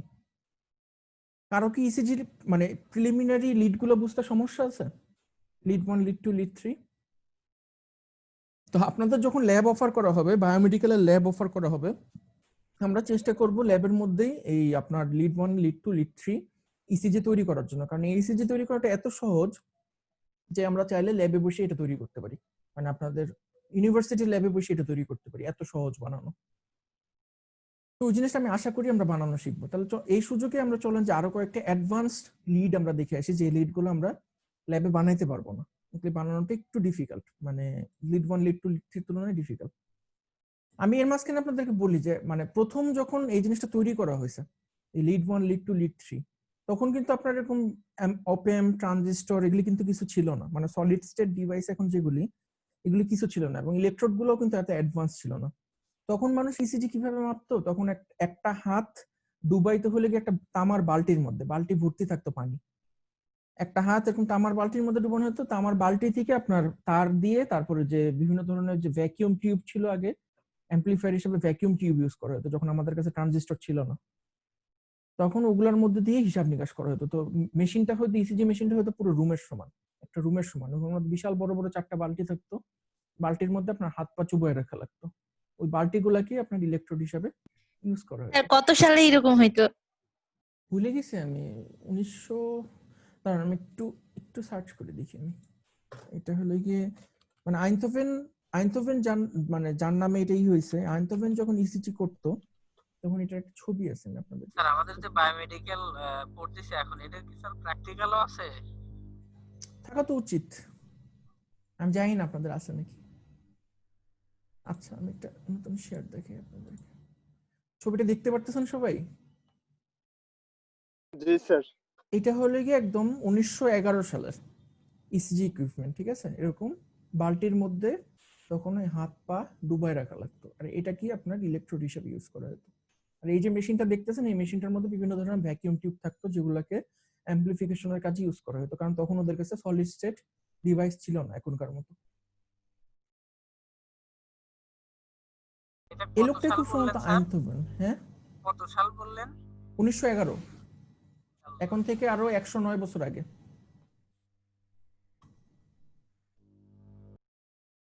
আচ্ছা ঠিক আছে, তাহলে আমরা এখন যেটা দেখবো সেটা হলো কি আরো কতগুলো লিড আছে, যে লিড গুলো আমরা দেখবো। তো এরপরে যে লিডটা আছে সেই লিডটার নাম হলো কি অগমেন্টেড লিম লিড, ঠিক আছে? আপনারা কি মেডিকেলে যারা কাজ করেন কখনো শুনছেন অগমেন্টেড লিডের নাম? শুনেন নাই? ঠিক আছে, তাহলে আমরা কি করলাম, আমাদের যে ক্লাসিক্যাল লিম লিড যেটা আছে, আমরা যে প্রথম যেটা পড়লাম সেটাকে বলা হয় ক্লাসিক্যাল লিম লিড। এই ক্লাসিক্যাল লিম লিড আমরা কি করতেছি, শরীরের মধ্যে যদি আমরা মাঝ বরাবর একটা প্লেন যদি কল্পনা করি, তাহলে আমরা হার্টকে 3 দিক থেকে দেখতেছি। আমরা এটা গত ক্লাসে এটা নিয়ে আলোচনা করছিলাম যে আমরা হার্টটাকে 3 দিক থেকে দেখতেছি, একটা হলো গিয়ে এদিক, একটা হলো গিয়ে এদিক, একটা হলো গিয়ে এদিক, ঠিক আছে? এই প্রত্যেকটা ইসের মধ্যে আপনার ডিফারেন্স কতটুকু? 120 ডিগ্রি করে, তাই না? প্রত্যেকটা দিকের সঙ্গে আমার ডিফারেন্স কত? 120 ডিগ্রি করে না? কারণ পুরোটা যদি 360 ডিগ্রি হয়, আমি যদি 3 দিক থেকে দেখি তাহলে প্রত্যেকটা একটা অপর থেকে 120 ডিগ্রি অ্যাপার্ট থাকবে, তাই না? এখন মনে করেন যে 120 ডিগ্রি অ্যাপার্টে দেখাটা হয়তোবা মানে আমরা যারা ইঞ্জিনিয়ার, মানে আমরা যারা ল্যাবে কাজ করব, মানে জাস্ট এক্সপেরিমেন্টালি একটা ইসিজি বানাবো, ওদের জন্য হয়তো এনাফ। কিন্তু একটা ডাক্তার যখন বুঝতে চাবে যে রোগীটার শরীরের সমস্যাটা কোথায়, হার্টের কোন কোনাটাতে সমস্যা হয়েছে, এটা যদি কোনো ডাক্তার বুঝতে চায়, তাহলে এই 120 ডিগ্রি অ্যাপার্টটা তার জন্য ইনাফ না। 120 ডিগ্রি অ্যাপার্টটা ওই ডাক্তারের জন্য ইনাফ না। এই জন্য আমরা পরবর্তীতে অগমেন্টেড লিম লিড ইনভেন্ট করছি। অগমেন্টেড লিম লিডের সুবিধাটা কি দেখেন, অগমেন্টেড লিম লিডের জন্য আপনার এক্সট্রা কোনো ইলেকট্রোডের প্রয়োজন নেই, কোনো এক্সট্রা ইলেকট্রোডের প্রয়োজন নেই। আপনি শুরুতে যে ইলেকট্রোড গুলো বসাইছিলেন এই ইলেকট্রোড গুলো দিয়েই আপনি পুরো মেজারমেন্ট করতে পারবেন। কিভাবে মেজার করবেন? তো অগমেন্টেড লিম লিড আমাদের টোটাল আছে 3টা, একটা হলো কি এভিআর, এভিএল আর এভিএফ। এভিআরটা আমরা কিভাবে হিসাব করি দেখেন, যে আমরা লিড ওয়ান যেটা পাইছিলাম, লিড 1 আর লিড 2 কে আপনি যদি যোগ করে 2 দিয়ে ভাগ করে দেন, এই যে দেখেন লিড 1 আর লিড 2 কে যদি যোগ করে 2 দিয়ে ভাগ করে দেন তাহলে আপনি এভিআর পাবেন। আপনি যদি লিড 1 থেকে লিড 3 বিয়োগ করে 2 দিয়ে ভাগ করে দেন তাহলে আপনি এভিএল পাবেন। আপনি যদি লিড 2 এর সঙ্গে লিড 3 যোগ করে 2 দিয়ে ভাগ করে দেন তাহলে এভিএফ পাবেন। এটা হিসাবটা আসলে বেসিক্যালি কিভাবে হয়েছে? বেসিক্যালি হয়েছে যে আপনি একটা কমন একটা বানাবেন, কমন একটা পার্ট বানাবেন, যে কমন পার্টটা আপনার যাবে হলে কি মাইনাসে। মানে মনে করেন প্রথম গ্রাউন্ডটা আসবে হলে কি আপনার লেফট আর্ম আর লেফট লেগ থেকে। তাহলে আমরা চলেন ছবিতে যাই, লেফট আর্ম আর লেফট লেগ কোথায় আছে? এটা হলে কি লেফট আর্ম আর লেফট লেগ, লেফট আর্ম আর লেফট লেগ কোথায় যে লাগছে দেখেন, লেফট আর্ম আর লেফট লেগ। তার মানে হলে কি আমরা হার্টটাকে এখন সিতে আর হলো বিতে, মানে এল এ আর এল এল লাগছে স্যার। হ্যাঁ এল এ আর এল এল থেকে আর এ তে আমরা দেখতেছি, এল এল আর এল এ থেকে আর এ তে দেখতেছি। তার মানে আমরা অ্যাঙ্গেলটা যেটা করছি, আমরা হার্টটাকে এখন দেখতেছি এইখান থেকে, এ থেকে ফোকাস করতেছে, এইখান থেকে দেখতেছি, দেখছেন? মানে এইখান থেকে ভিতরের দিকে দেখতেছি। তারপরে আমরা আবার কি করব, আমরা আবার এইখান থেকে ভিতরের দিকে দেখব, তারপর আবার কি করব, এখান থেকে ভিতরের দিকে দেখব। এখন একটা জিনিস চিন্তা করেন, যে আমরা যখন এই অগমেন্টেড লিম লিড গুলা বানায় ফেললাম, তাহলে আমাদের ক্লাসিক্যাল লিম লিড সহ এখন টোটাল লিডের সংখ্যা কত? 6টা, তাই জি, না? আগের 3টা এখন 3টা। এখন 3টা। তাহলে এখন একটার থেকে আরেকটার কোণ কত দাঁড়াইলো? 60 ডিগ্রি করে, তাই না? এটা তো 120 স্ট্যান্ডার্ড ডিগ্রি, হ্যাঁ হ্যাঁ 120 ডিগ্রি থেকে কমে আমরা এখন 60 ডিগ্রিতে চলে গেলাম। তাইলে ডাক্তাররা এখন আরো বেশি প্রিসিশন পাইলো না? মানে আরো ছোট জায়গাতে, মানে ক্ষুদ্র জায়গাতে যে অ্যাক্টিভিটি হইতেছে সেটাও পর্যন্ত তারা দেখতে পারবে যদি আমাদের কাছে অগমেন্টেড লিম লিড থাকে। এবং অগমেন্টেড লিম লিডের বিউটিটা যেটা, এটার জন্য আপনার এক্সট্রা কোনো ইলেকট্রোড লাগবে না। আপনি অগমেন্টেড লিম লিডটা জাস্ট কম্পিউটারে হিসাব করেই বের করে ফেলতে পারবেন। কিভাবে বের করবেন দেখেন, আমরা বের করব যেভাবে, যে আপনি যদি এটা চিন্তা করেন যে পজিটিভে যেতেছে হলে গিয়ে আর এ, আর নেগেটিভে যেতেছে হলে গিয়ে এল A plus L L by 2। এই জিনিসটাকে আপনি যদি হিসাব করেন, এই টোটাল জিনিসটাকে আপনি যদি হিসাব করেন, আমি যদি খাতায় নিয়ে যাই আপনাদেরকে দেখাই, এই জিনিসটা মুখস্থ রাখতে আমার অনেক কষ্ট হতো। আমাদের মাস্টার্সের পরীক্ষাটা পুরো মুখস্থ করা লাগতো, আর এটা মুখস্থ করাটা বেশ কঠিন। তাহলে আপনার হিসাবটা আসবে হলে কি মাইনাস এখানে এল A plus L L by 2, তাই না? এখন আমরা মনে করেন আর এটাকে ভাগ করে আমরা 2 ভাগে লিখলাম, R A plus 2 plus R A plus 2 minus L A by 2 minus L L by 2। এই জিনিসটাকে আপনি যদি হিসাব করেন, আপনি এটাকে চাইলে লিখতে পারেন না যে R A by 2 minus L A by 2। এটাকে একটা নিলাম, আরেকটা আমরা নিলাম মনে করেন প্লাস, একটা নিলাম আর এ এল এল, একটা নিলাম মনে করেন মাইনাস, এটা নিলাম হলে গিয়ে না প্লাসই নিলাম, প্লাস নিলাম R A by 2 minus L L by 2। এরকম করে আমরা লিখতে পারি না দুইটাকে? স্যার ইকুয়েশনটা বুঝিনি। মানে আমরা এভিএফ এর এভিআর এর ইকুয়েশন যেটা, AVR augmented limb lead for right hand, এটা সূত্রটা হলো কি এরকম, যে R A minus L A plus L L by 2। তার মানে কি হইতেছে, যে আপনি লেফট আর্ম থেকে যে সিগন্যালটা পাইতেছেন আর লেফট লেগ থেকে যে সিগন্যালটা পাইতেছেন, দুইটাকে যোগ করে 2 দিয়ে ভাগ করে দিবেন। বুঝতে পারছেন? এটা আর এ থেকে যে সিগন্যালটা পাইতেছেন ওটার থেকে এটার এভারেজটা বিয়োগ করে দিবেন। মানে রাইট আর্মের সিগন্যালটা থেকে লেফট আর্ম আর লেফট লেগের সিগন্যালটার যে এভারেজ ওটা বিয়োগ করে দিবেন, তাহলেই আসবে হলে গিয়ে এভিআর। এটা হলে গিয়ে আপনার যদি ওই অ্যাঙ্গেলটা, এই অ্যাঙ্গেলটা থেকে আপনি যদি হার্টকে দেখতে চান, তাহলে এটা সূত্র হলে কি এটা। বুঝতে পারছেন? তো এটাকে যদি আমরা এইভাবে অ্যানালাইসিস করি, মানে ভাঙলে আমরা দেখবো যে শেষ পর্যন্ত আমাদের কাছে আসবে হলে গিয়ে lead 1 plus lead 2 divided by 2।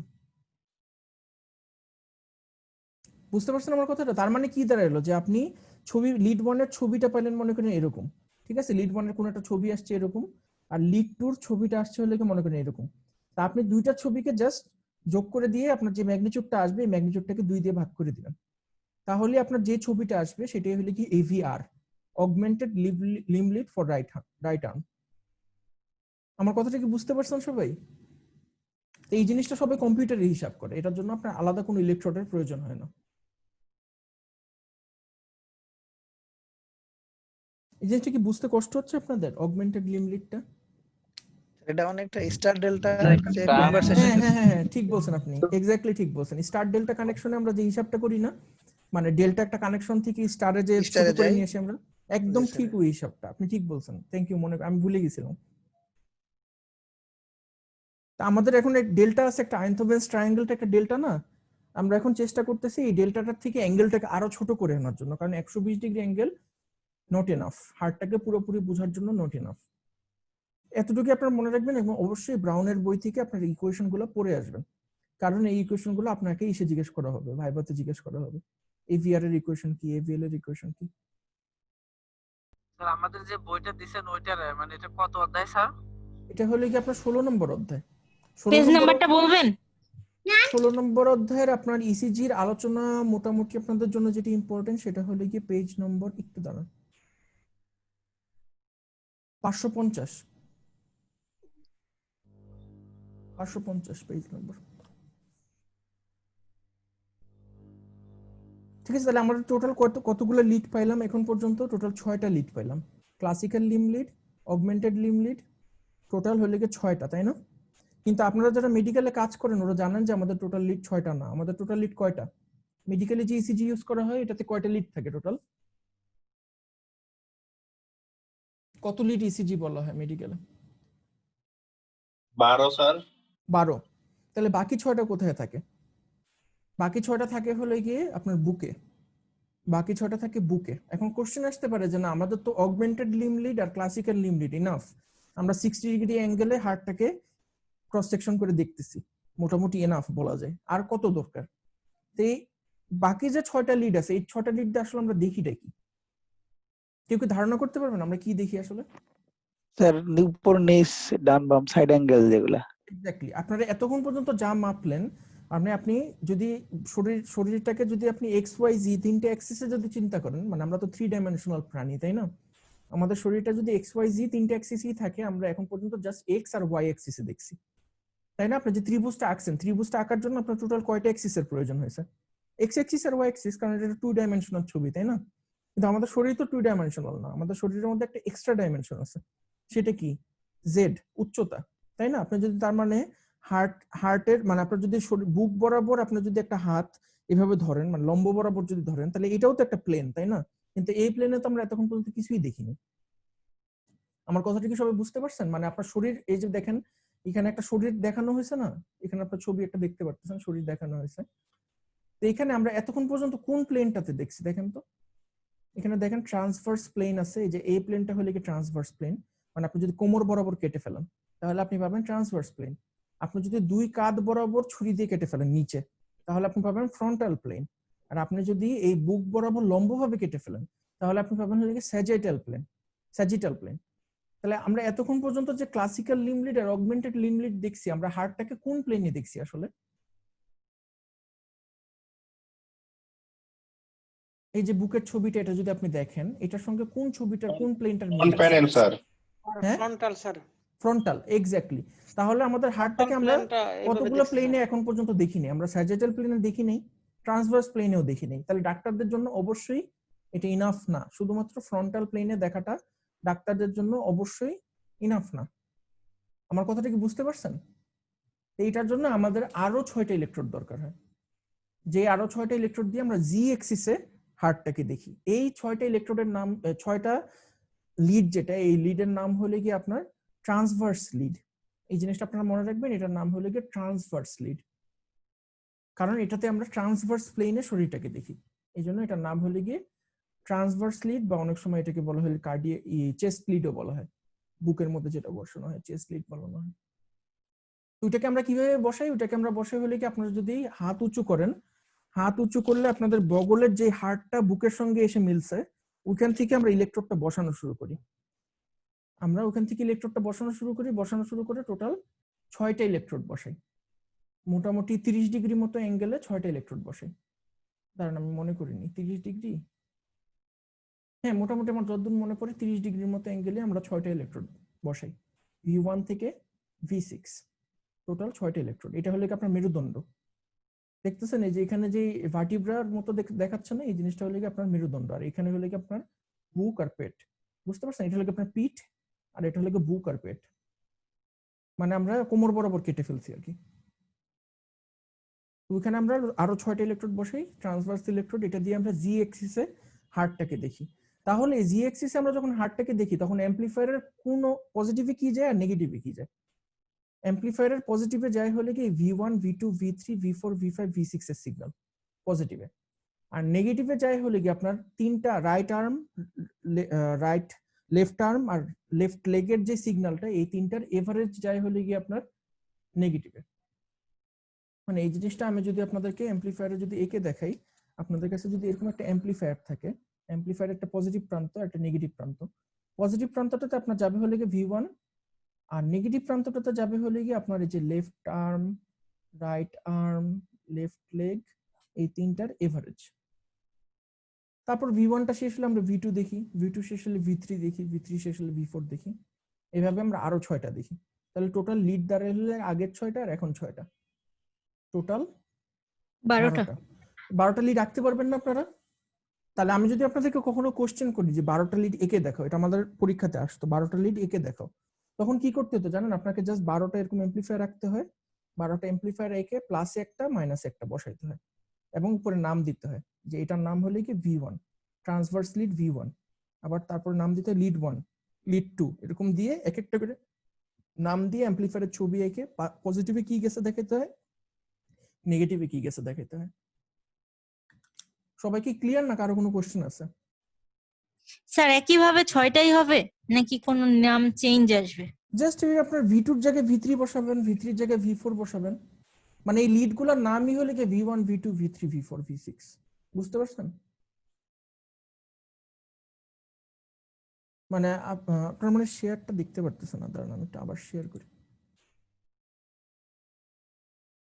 এই যে দেখতেছেন যে V1, V2, V3 ইসিজি গুলো দেওয়া আছে যে, জি স্যার। এই স্যার লিডগুলোর নামই প্রত্যেকটার হলো জন্য আলাদা হবে এরকম কিছু কি? মানে অবশ্যই প্রত্যেকটা V1 আলাদা হবে। একবার হবে, তারপর হচ্ছে আর নিচে ওই যে এভারেজ ভ্যালু তো তিনটার ক্ষেত্রে একই আসবে, হ্যাঁ, আর একবার 6টার ক্ষেত্রে এভারেজ ভ্যালুটা মানে নেগেটিভ প্রান্তের যে কানেকশনটা, হ্যাঁ সেটা এক জায়গাতেই থাকবে। আচ্ছা বুঝতে পারছি স্যার। শুধু আপনার সুইচ হবে কোনটা? সুইচ হবে হলে কি এই V1, V2 এগুলো সুইচ হবে। হ্যাঁ হ্যাঁ। এখন একটা জিনিস আপনারা চিন্তা করেন যে আপনি মনে করেন একটা ইসিজি মেশিন বানাচ্ছেন, ঠিক আছে? একটা ইসিজি মেশিন বানাচ্ছেন, তাহলে এখন আপনি ইসিজি মেশিনটা বানানোর জন্য স্বাভাবিকভাবে আপনার এমপ্লিফায়ার লাগবে, যে এমপ্লিফায়ারটা দিয়ে আপনার শরীরের বিভিন্ন জায়গা থেকে সিগন্যাল নিয়ে ওটাকে এমপ্লিফিকেশন করে যোগ বিয়োগ করে যাই করেন, আপনি সিগন্যালটাকে আলটিমেটলি দেখবেন, তাই না? এখন আপনার যদি 12টা লিড দেখতে হয়, আপনাদের কয়টা এমপ্লিফায়ার লাগবে বলেন তো? টোটাল কয়টা এমপ্লিফায়ার লাগবে? স্যার কিসে স্যার? 6টা স্যার। কেন 6টা বললেন? স্যার এখানে তো প্রতিটা আপনার টোটাল লিড amplifier- কিন্তু 12টা, ঠিক আছে? লিড 1, লিড 2, লিড 3, তারপর হলো অগমেন্টেড 3টা, তারপর হলো গিয়ে ট্রান্সভার্স 6টা, টোটাল 12টা। 12টা লিড দেখার জন্য আপনার টোটাল কয়টা অ্যাম্পলিফায়ার লাগবে? 12টায় একটা স্যার একটা থেকে তো সবগুলো সিগন্যাল পাবো স্যার। আপনি একটা অ্যাম্পলিফায়ার বানিয়ে পুরো জিনিসটা বানাবেন একটা অ্যাম্পলিফায়ার দিয়ে, মানে একটা অ্যাম্পলিফায়ার মানে একটা অ্যাম্পলিফায়ারের সার্কিট আর কি। আপনার টোটাল স্যার অ্যাম্পলিফায়ার 12টাই কত লাগবে লাগবে? তো, 12টাই লাগবে। আলাদা সিগন্যালের জন্য তো আমার 12টাই লাগতেছে, কারণ এক একটা এক এক রকমের সিগন্যাল দিবে। কিন্তু এটা অনেক বেশি এক্সপেন্সিভ হবে না আপনার জন্য? আপনি একটা ছোট একটা মেশিনে যদি 12টা অ্যাম্পলিফায়ার লাগান, এক একটা অ্যাম্পলিফায়ারের দাম আপনার 1200 থেকে 1400 টাকা করে। তা আপনি যদি 12টা অ্যাম্পলিফায়ার লাগান, তো সেখানে আপনার টোটাল কস্ট অনেক বেড়ে যাবে না? তা তো ঠিক স্যার, বেড়ে তো যাবেই। এই জন্য দুইটা signal- স্বাভাবিকভাবে দুইটা যে signal জিনিসটা পাওয়া যাবে কস্টলি, না স্যার? ইঞ্জিনিয়াররা তো এই জিনিসটা পছন্দ করে না, সবাই চেষ্টা করে কস্ট কমানোর জন্য, তাই না? এই জন্য আপনার জেনারেলি 12টা অ্যাম্পলিফায়ার কখনোই ইউজ করা হয় না। আপনি একটা অ্যাম্পলিফায়ার ইউজ করে এই পুরো কাজটা করতে পারবেন। বলেন তো কিভাবে করবেন?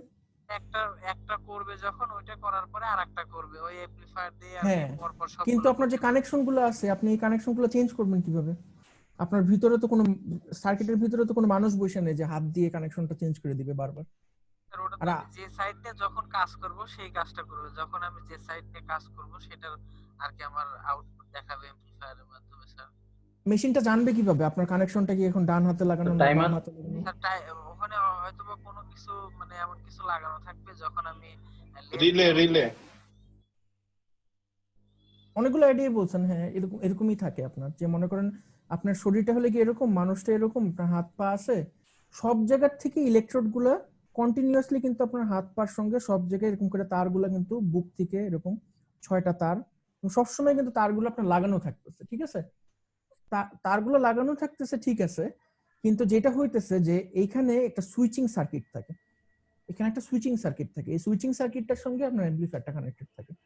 বিভিন্ন সময়ে সার্কিটটা মনে করেন ওর সফটওয়্যারটা জানে আমি এখন লিড 1 হিসাব করব, আর তাহলে তখন ও করে কি ডিকোডারের মতো স্যার কাজ করবে ডিকোডার? অনেকটা ডিকোডার না তো, মানে মাল্টিপ্লেক্সার আর কি, মাল্টিপ্লেক্সারের মতো, অনেকটা মাল্টিপ্লেক্সারের মতো।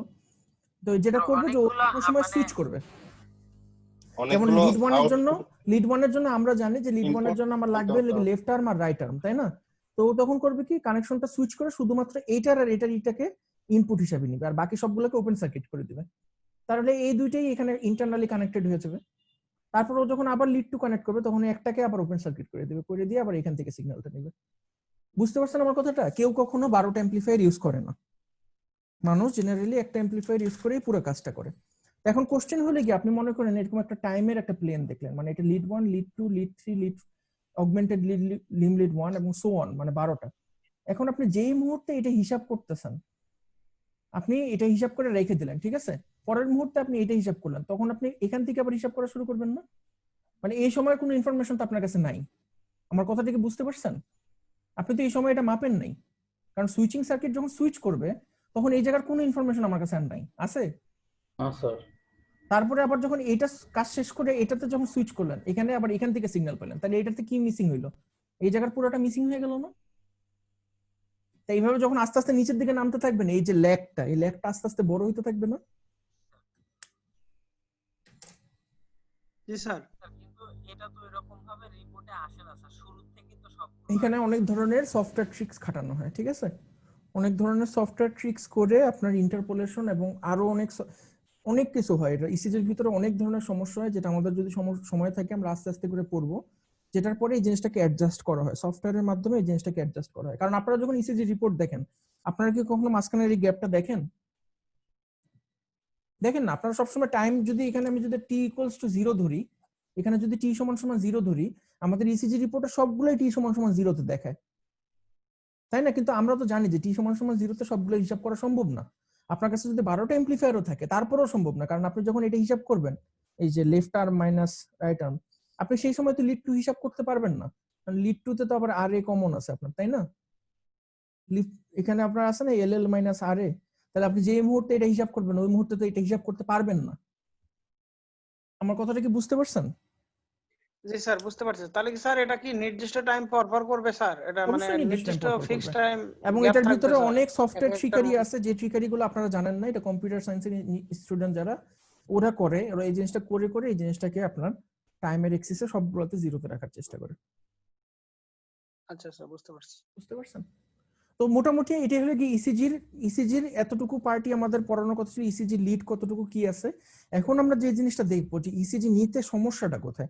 স্বাভাবিকভাবে ইসিজির মতো এত ছোট একটা সিগন্যাল, সেই সিগন্যালটা আমাদের নেওয়াটা বেশ কঠিন হবে। বলেন তো কোথায় কিসের সমস্যার কারণে আমরা ইসিজি পাবো না? মানে আপনি বাসায় একটা অ্যামপ্লিফায়ার বানালেন, বানায় হাতের মধ্যে লাগাই দিলেন 2 হাতে, আপনি কি সাথে সাথে ইসিজি দেখতে পারবেন? স্যার আমার সফটওয়্যারে ক্যালকুলেশন গুলো কে করে দিবে? এখানে তো সফটওয়্যার সফটওয়্যারের আপনি কথা বাদ দেন, আপনার কাছে যদি একটা অসিলোস্কোপ থাকে, আপনার কাছে যদি সিম্পল একটা অসিলোস্কোপ থাকে, আমি আমার মাস্টার্সের থিসিসে যেভাবে ইসিজি বানাইছিলাম জাস্ট একটা অসিলোস্কোপে দেখছি, আমি সমস্যা কি? আমার তো সফটওয়্যার কিছু করার দরকার নেই, আমি 2 হাত থেকে ভোল্টেজ নিলাম পায়ের রেসপেক্ট, এটা নিতে কি লাগে? অপএম্প লাগে কতগুলো, অপএম্প দিয়ে সিগন্যালটা নিয়ে আমি ইসিজির মধ্যে দিয়ে দিলাম, সমস্যা কি? এই অসিলোস্কোপে দিয়ে দিলাম, ইসিজি আসে, কোনো সমস্যা নেই। আপনার কাছে মনে করেন অসিলোস্কোপও আছে, কোশ্চেনটা সেটা না। কোশ্চেনটা হলো কি ইসিজি তো খুবই ছোট একটা সিগন্যাল, তাই না? মাত্র কত 20 মিলিভোল্ট। এই সিগন্যালটাকে আপনি কিভাবে দেখবেন? আপনারা অসিলোস্কোপের সবচেয়ে ছোট ঘর কত জানেন নিশ্চয়ই, 2 মিলিভোল্ট। আপনারা কখনো অসিলোস্কোপ পুরোপুরি ঘুরে দেখছেন যে সবচেয়ে ছোট ঘর কত করা যায়? অসিলোস্কোপ দেখছি কিন্তু মানে 2 জি স্যার 2 মিলিভোল্ট। মিলিভোল্ট স্যার, ঠিক আছে। শুনেন আমি আপনাদেরকে একটা জিনিস বলি, আমি জানি যে আপনারা হলো গিয়ে ইসের স্টুডেন্ট, ইভিনিং ব্যাচের স্টুডেন্ট, তাই না? আপনাদের ডিগ্রির নাম কি বলেন তো? আপনারা যে শেষে সার্টিফিকেটটা পাবেন ওই সার্টিফিকেটের মধ্যে কি লেখা থাকবে? স্যার বিএসসি ইন ট্রিপল ই। আপনাদেরকে বিএসসি ইন ট্রিপল ই লেখা থাকবে নাকি ডিপ্লোমা ইন ট্রিপল ই লেখা থাকবে? আচ্ছা, তার মানে আপনারা কোনো এটা কিছু থাকবে না স্যার? কোনো কিছু থাকবে না? না না কিছু থাকবে, কিছু থাকবে। তো মনে করেন আপনারা বিএসসি, যতটুকু জানি ডে ব্যাচ ইভিনিং ব্যাচ বলতে কোনো ভার্সিটিতে এলাও করে না স্যার। আসলে আচ্ছা, সব আচ্ছা। সার্টিফিকেট ডে ব্যাচ BSc হিসেবে থাকে। কাউন্ট হয়। আচ্ছা, তো আপনারা মনে করেন পাশ করার শেষে আপনারা কি হবেন? বিএসসি ইঞ্জিনিয়ার হবেন, তাই না? এটাই আমি জানতে চাইছিলাম যে আপনারা পাশ করার পরে বিএসসি ইঞ্জিনিয়ার হবেন সবাই। জি যে কে কোন ব্যাকগ্রাউন্ড থেকে আসছেন এটা কিন্তু কেউ জানবে না। মানে পাশ করার পরে আপনারা সবাই কিন্তু বিএসসি ইঞ্জিনিয়ার, ঠিক আছে? তার মানে কোনো জায়গায় আপনারা যখন ইন্টারভিউ দিতে যাবেন তখন একটা ডে ব্যাচের স্টুডেন্ট বা অন্য কোনো একটা ইউনিভার্সিটির ডে ব্যাচের স্টুডেন্ট যেরকম প্রায়োরিটি পাবে আপনাদের রেজাল্ট অনুযায়ী আপনারা কিন্তু একই প্রায়োরিটি পাবেন। মানে রেজাল্ট যদি কারো ভালো থাকে ইন্টারভিউ বোর্ড পর্যন্ত যাইতে কিন্তু কারো কোনো সমস্যা নেই। আমার কথাটা বুঝতে পারছেন? এরপরে ইন্টারভিউ বোর্ডে যে আপনারা কি করবেন এটা পুরোপুরি নির্ভর করবে যে আপনারা সাবজেক্টটা কতটুকু ভালো করে বুঝছেন বা এই জিনিসটার প্রতি অ্যাকচুয়ালি আপনাদের কতটুকু আকর্ষণ আছে। এই জন্য না যে আপনাদের গ্রিনে ইভিনিং ব্যাচে ঢুকা সহজ ছিল, টাকা দিয়ে ঢুকে পড়ছি, একটা ডিগ্রি পেয়ে গেছি, এটার জন্য না। মানে আসলেই আমি এই সাবজেক্টটাকে কতটুকু পছন্দ করি, কইরে আমি পড়ছি, পড়ালেখা করছি, জিনিসগুলো বুঝছি কিছু না কিছু। এই কনফিডেন্সটা যখন আপনার মধ্যে আসবে তখনই মনে করেন আপনি আপনার ব্যাকগ্রাউন্ড যাই থাকুক, মানে যখনই আপনি বিএসসি ইঞ্জিনিয়ার হয়ে যাবেন মানুষ কিন্তু কখনো আপনাকে আর জিজ্ঞেস করবে না যে আপনার এসএসসি এইচএসসি রেজাল্ট কিরকম। মানে আমি যখন এইচএসসি পরীক্ষাতে অনেক খারাপ রেজাল্ট করছিলাম, করার পরেই কিন্তু আমাকে আহসানুল্লাহ ভর্তি হতে হয়েছে, প্রাইভেট ইউনিভার্সিটিতে ভর্তি হতে হয়েছে। আমি আহসানুল্লাহর পুরোটা সময় আমার বাসায় যখন আত্মীয় স্বজন আসতো এসে জিজ্ঞেস করতো যে কি ব্যাপার, ও এত খারাপ করলো কেমনে এইচএসসি তে, তো ভালো স্টুডেন্ট ছিল। তো কিন্তু যেই মুহূর্তে আমি আহসানুল্লাহ থেকে পাশ করে বেরিয়ে গেছি আমাকে কিন্তু কেউ কোনো জায়গায় তার কখনো জিজ্ঞেস করে নাই যে তোমার এসএসসি রেজাল্ট কি ছিল। সবাই দেখছে যে আমি আসামতে ভালো রেজাল্ট করছি, ওটার ভিত্তিতে আমি সব জায়গায় চাকরি পাইছি বা স্কলারশিপ পাইছি, যেটাই পাইছি। আমার কথাটা কি বুঝতে পারছেন আমি কি বুঝাতে চাইছি? মানে এটা হলো কি আপনাদের জন্য একটা সুযোগ যে আপনারা যে যে ব্যাকগ্রাউন্ড থেকে আসছেন সবার ফাইনান্সিয়াল অবস্থা একরকম না, ইকোনমিক অবস্থা একরকম না। একবার যখন আপনারা সার্টিফিকেটটা হাতে পেয়ে যাবেন এটা কিন্তু আপনাদের জন্য একটা অপরচুনিটি যে আপনার প্রিভিয়াস জীবনে যা করছেন সব গুণা মাফ হয়ে গেছে, ঠিক আছে? বুঝতে পারছেন আমার কথাটা? এই জন্য আপনারা এই সাবজেক্টটা যখন পড়বেন সাবজেক্টে এমন ভাবে পড়বেন যেন সাবজেক্টের বেসিক জিনিস যেগুলি যেমন মনে করেন volt meter, ammeter, ohm meter, oscilloscope, এই জিনিসগুলো নিয়ে অ্যাটলিস্ট যাতে আপনাদেরকে কেউ আটকাইতে না পারে। আপনাদের মনে করেন ডিফারেন্সিয়াল এমপ্লিফায়ার, তারপর মনে করেন ফিডব্যাক এমপ্লিফায়ার, এগুলি নিয়ে মানুষ আটকাইতে পারে, ঠিক আছে, মানা যায়। কিন্তু বেসিক যে জিনিসগুলো মানে একদম বেসিক যে জিনিসগুলো এগুলি নিয়ে যাতে কেউ আপনাকে আটকাইতে না পারে। যদি আটকাইতে পারে তখনই মানুষ একটা কথা বলার সুযোগ পাবে, হ্যাঁ তুমি তো ইভিনিং এ পড়ছো, তোমার তো ডিপ্লোমা সার্টিফিকেট, হাসাহাসি করবে। বুঝতে পারছেন আমার কথাটা? কিন্তু আপনি যদি ঠিকই বলে দিতে পারেন আপনাকে নিয়ে কিন্তু কেউ কখনো কোনো কমেন্ট করতে পারবে না। সো আমরা সবসময় মনে রাখবো যে একটা ইলেকট্রিক্যাল ইঞ্জিনিয়ার হিসাবে ইলেকট্রিক্যাল ইঞ্জিনিয়ারিং এর যে বেসিক কম্পোনেন্ট গুলো আছে এই বেসিক কম্পোনেন্ট গুলো নিয়ে কেউ যাতে কখনো আমাদেরকে আটকাইতে না পারে।